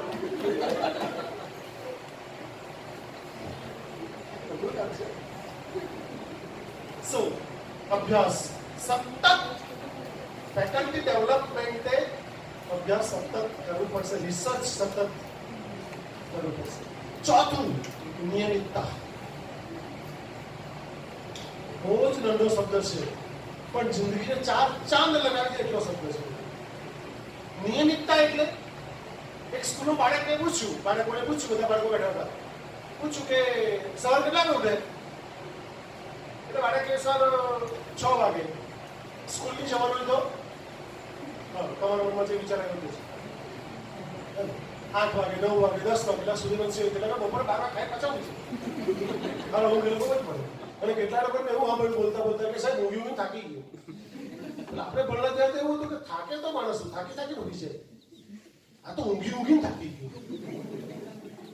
આવું બોલતા લોકો સમજે છે। એટલે કેટલાક તો સૂર્યવંશી એટલે કે સર 10 વાગે। મેં પૂછ્યું કે કેટલા ખાય, તો કઈ નક્કી નહીં। સ્કૂલે ગયો ધોરની રિસેસમાં, અને નહીં તો ઘરે તો ગમે ત્યારે 10:30, 11, 12 વાગે ગમે ત્યારે। મેં પૂછ્યું હુઈ કેટલા વાગે જાય, તો કઈ નક્કી નહીં। કે પિક્ચર આવતો હોય સિંગમ કે એવું કઈ કે તો એમ કે રાતે 12 વાગે, નહીં તો એમ કે 10 વાગે ગમે ત્યારે। કેટલા કલાક વાંચે, કઈ નક્કી છે, વાંચું તો વાંચું, નહીં વાંચું નીકળી વાંચું, 1 કલાક વાંચું, 2 કલાક નહીં વાંચું।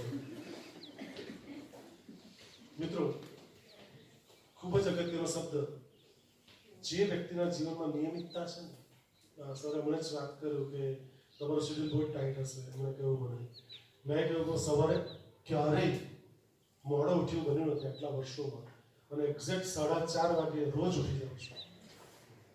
હું સતત 4:30 વાગ્યાનું કન્ટિન્યુઅસ મારું કામ ચાલે છે। સવારે 1 કલાક યોગા પ્રાણાયામ, હમણાં સાંજે 5 થી 6 પાછું યોગા અને પ્રાણાયામ.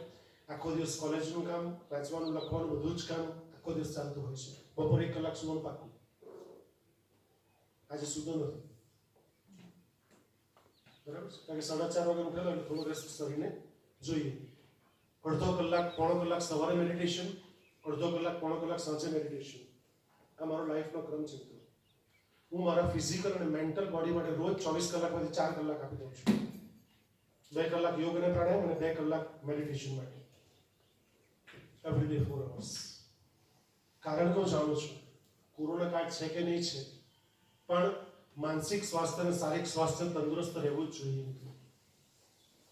જ્યાં સુધી શરીર તંદુરસ્ત નથી ત્યાં સુધી મન તંદુરસ્ત નથી. આપણે ગુલાબજાંબુ બહુ જ ભાવતા હોય, પણ તાવ આવી ગયો તો ગુલાબજાંબુ બી કડવા લાગે છે. એટલે આપણે ડોહાલો કહી ગયેલા, હેલ્થ ઇઝ અ વેલ્થ. પૈસા ઓછા ચાલે, પણ શરીર આપણું સ્વસ્થ જોઈએ છે. કામ કરવાની કોઈ ના નથી. કામ કરવાનું શરીર ક્યારેય થાકતું નથી. આપણે અનુભવ હશે, તમે ગમે એટલું કામ કરો શરીર નહીં થાકશે, પણ કામ કરવામાં આવતો કંટાળો એ શરીર થતું છે. આ માનસિક બાબત છે. એટલે નિયમિતતા, જે લોકો જીવનમાં નિયમિત છે, મેં હજારો લોકોના જીવન ચરિત્રો વાંચ્યા છે કે જે લોકો જીવનમાં નિયમિત છે ને એ લોકો સક્સેસમાં છે, હંમેશા સફળ થાય છે. અને મેં ઘણા મારા બચ્ચાઓને કહ્યું છે કે સફળ ઉપર ઉડવાની છૂટ છે, પગ જમીન પર હોવા જોઈએ. અતીત અને અકાત માણસે ક્યારેય નહીં ભૂલવી જોઈએ. ઉડવાની છૂટ છે, પતંગ ત્યાં સુધી જ સલામત છે જ્યાં સુધી કરના સાથે દોરો બંધાયેલા છે. એટલે નિયમિતતા જીવનમાં બહુ જ જરૂરી છે. કારણ કે આપણે જીવનમાં નિયમિત હોઈશું, સમાચાર ઉઠી જ જાઓ. નરેન્દ્ર મોદી 70 કેટલા વર્ષ થયા, હજી બી સ્વસ્થ તેવા જ દેખાય. અમે દોડી વધારી દીધી છે, બાવા જેવા લાગ્યા કરે આપણને. પણ એનું કોઈ કારણ છે, એમનું પર્સનલ કારણ આપણે કોઈ પૂછવાના કોણ આપણે પ્રધાનમંત્રી પૂછશે. પણ તમે શું એનું એ બોલવાનું એના ચહેરા પરનું તે જ તમે છો. કારણ કે જીવનમાં નિયમિતતા છે. આખો દેશ આપણે ઘર નહીં ચાલે, ઘરના 5 માણાની હચવાય આપણે. દેશ સાચવવાનું કંઈ કામ પેલું છે. કેટલા બધા પક્ષો છતાંય તંદુરસ્ત છે અને ચહેરા પર તમે થાક ક્યારે પણ ન જોયો. નિયમિતતા જીવનની અત્યંત જરૂરી છે. અને આગળનો છેલ્લો મુદ્દો વાત કરીને પૂરું કરી. દ્રઢ ઈચ્છા શક્તિ. આ શબ્દ એટલો ખતરનાક છે કે જેણે નક્કી કરી લીધું કે મારે આ રીતે આ કામ કરવું છે, દુનિયાની કોઈ તાકાત ન અટકાવી શકે. આપણે ત્યાં કમી છે બાળકોમાં પણ દ્રઢ મનોબળની કમી છે. કેટલાય લોકો પેલા લોલક જેવા ગલ્યા જૂના જમાનામાં પેલા લોલક આવતા તમે જોયા હશે. નક્કી કરે કે મારે આમ કરવું જ છે, જરાક પરિસ્થિતિ વિષમ થાય એટલે પાછો હતો તાનો હાજર. કેટલાક લોકો પેલા મીણ જેવા જરાક પરિસ્થિતિ વિષમ થાય એટલે પીગળી જાય. પણ માટી જેવા અને વિકસતા વૃક્ષ જેવા બહુ ઓછા હોય. માટીને જેટલી તપાવો એટલી મજબૂત બને છે. વૃક્ષોની જડો મજબૂત હોય છે. એટલે દ્રઢ મનોબળ.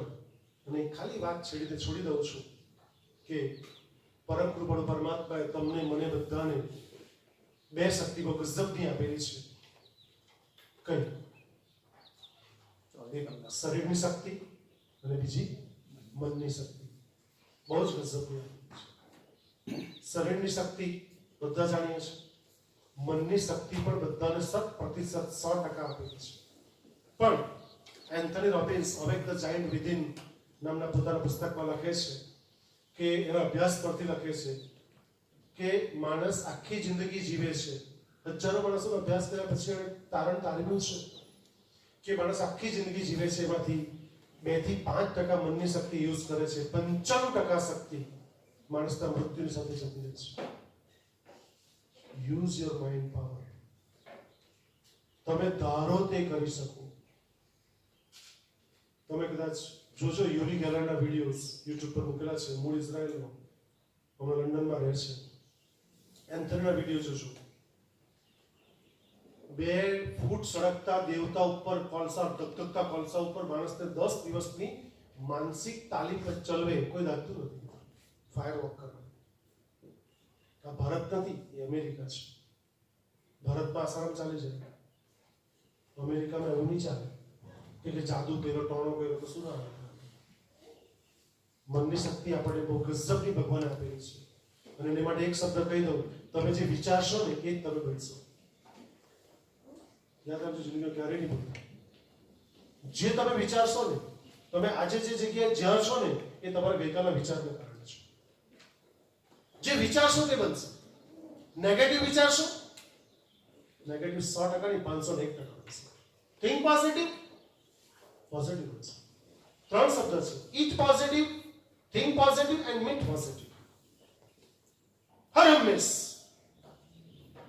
અને બેને કહ્યું, હેતી બેને, અને મેં તે દિવસ પણ લાઇબ્રેરી ના પાડી હતી કે મારો પરિચય આપવાની કોઈ જરૂર નથી, કારણ કે માણસ બોલે એનો પરિચય.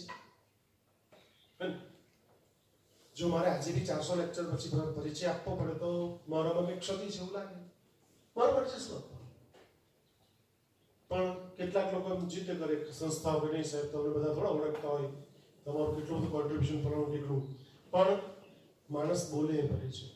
મોરા ગુરુ કથાનું ઉત્તમ ઉદાહરણ, પેલો માણસ બાપુને ગાળ દેતો હતો, ગમે તેમ ગાળ બોલતો હતો. આપણે વાત કરી હતી, ગમે તેમ ગાળ બોલતો હતો.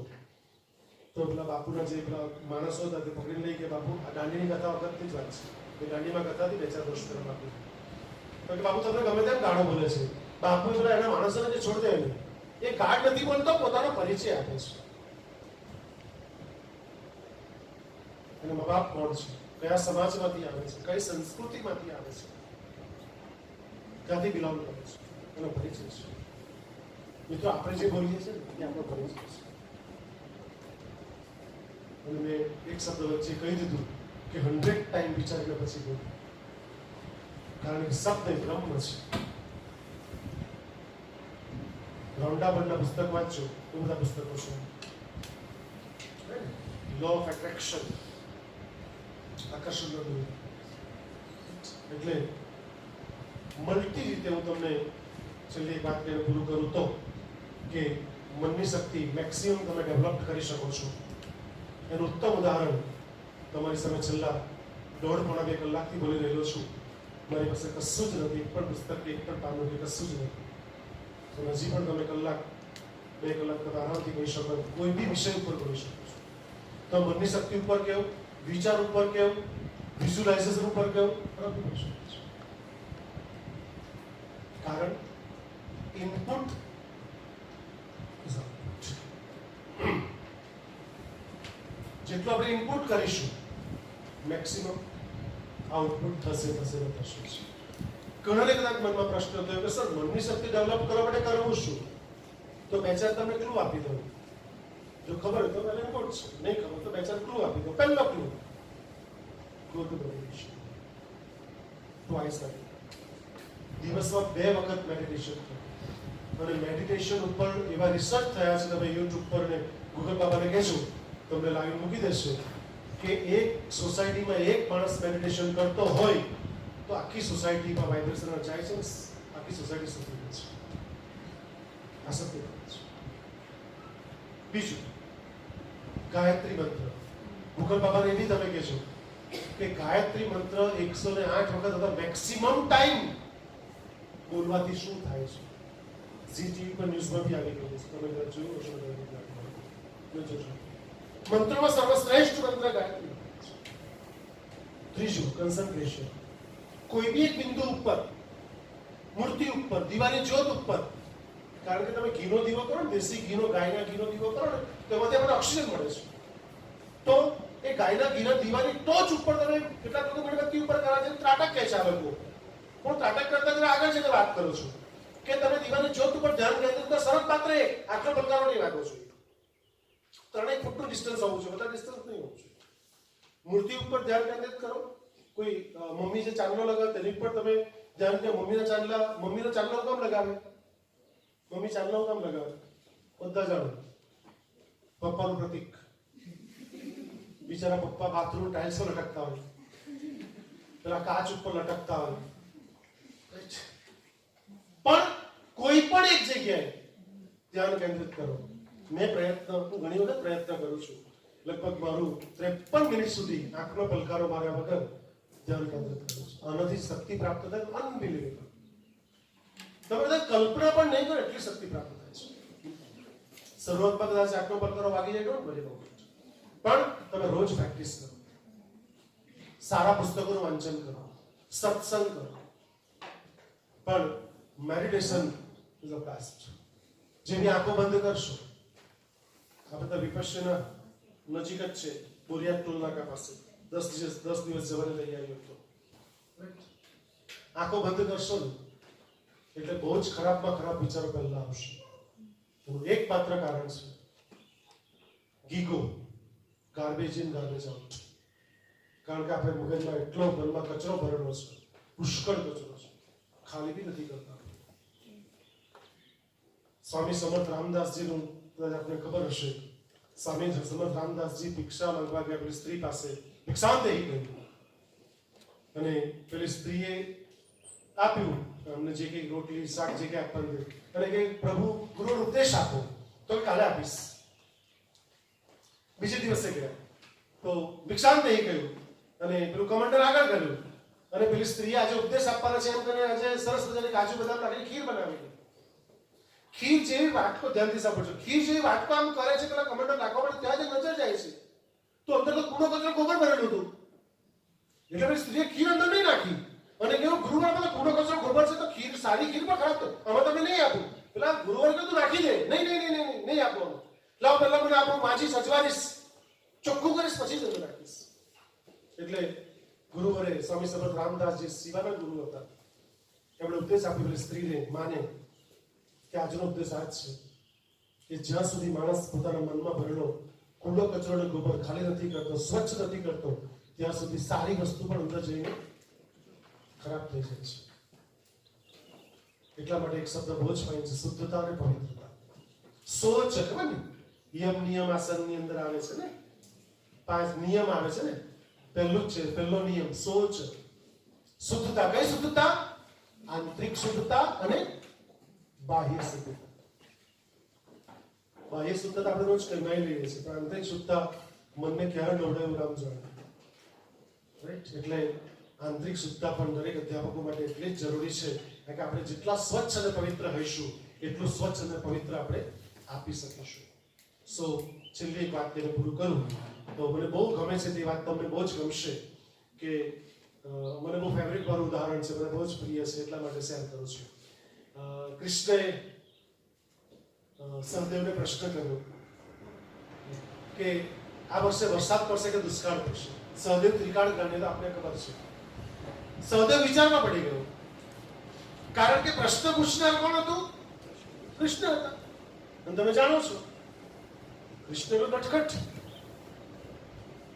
એટલે કેવું, કાલે જવાબ આપીશ. હવે રાત્રે સહદેવને ઊંઘ આવે નહીં એટલે મહેલમાં હસ્તિનાપુર આટા મારે. એટલે પેલા ભીમે સવાલ પૂછ્યો, કેમ હું કેમ આટા મારે ભાઈ? તો કે જવાબ કૃષ્ણે સવાલ પૂછ્યો, આ વર્ષે વરસાદ પડશે કે દુષ્કાળ પડશે? જો દુષ્કાળ કહેવો તો વરસાદ પડશે, વરસાદ કહેવો તો દુષ્કાળ પડશે. આ ઘરે કૃષ્ણ છે. એટલે ભીમે કેવું કે તું સુઈ જા, હું કાલે જવાબ આપી દઉં. એટલે સહદેવ તો જ્ઞાન સુઈ ગયો. સવારે ઉઠ્યા, સામેથી આ બાજુથી સહદેવ અને ભીમ જાય, સામેથી કૃષ્ણ આવે. એટલે કૃષ્ણએ કહ્યું કે સહદેવ કારણો જવાબ, તો કે ભરતા ભીમ આપશે. તમે જાણો છો રામ તદ્દન સીધો માણસ બિચારો, મર્યાદા પુરુષોત્તમ. એને જિંદગીમાં હિદા જ કામ કર્યા બાપરે. કોઈ દાડો એક વિચિત્ર કામ કર્યું પણ બતાવો. પણ કૃષ્ણ 6 દિવસના કૃષ્ણએ પોતાના પ્રાણ હરી લીધા. 6 વર્ષના કૃષ્ણ તો કાળિયા નાગથી માંડીને બકાસુરથી માંડીને પરણાર સુધી કેટલા રાક્ષસો અસુરોના કંસનો પણ નાશ કર્યો હતો મામાનો. 6 વર્ષના કૃષ્ણ. એટલે અને એનો ટાટ્યો છો કેટલા બધા ફોટા કૃષ્ણ. એક ટાટ્યો વાંચો છો, જાણે હીધી આંગળી ઘી કોઈ દાડો નીકળે નહીં એ કૃષ્ણ જાણે. રામ બિચારો હિત, એને કોઈ માથાકૂટ નહીં કરી જીવનભર. રાઈટ? તો આ સાઈડ પૂછ્યું એટલે ભ્રાતા ભીમ જવાબ આપશે. એટલે એ લોકો જેમ નજીક નજીક આવે તેમ પેલા માળામાં તાજુ પક્ષીનું જન્મેલું બચ્ચું ભીમનો અતિ ઘણો મોટો હોય.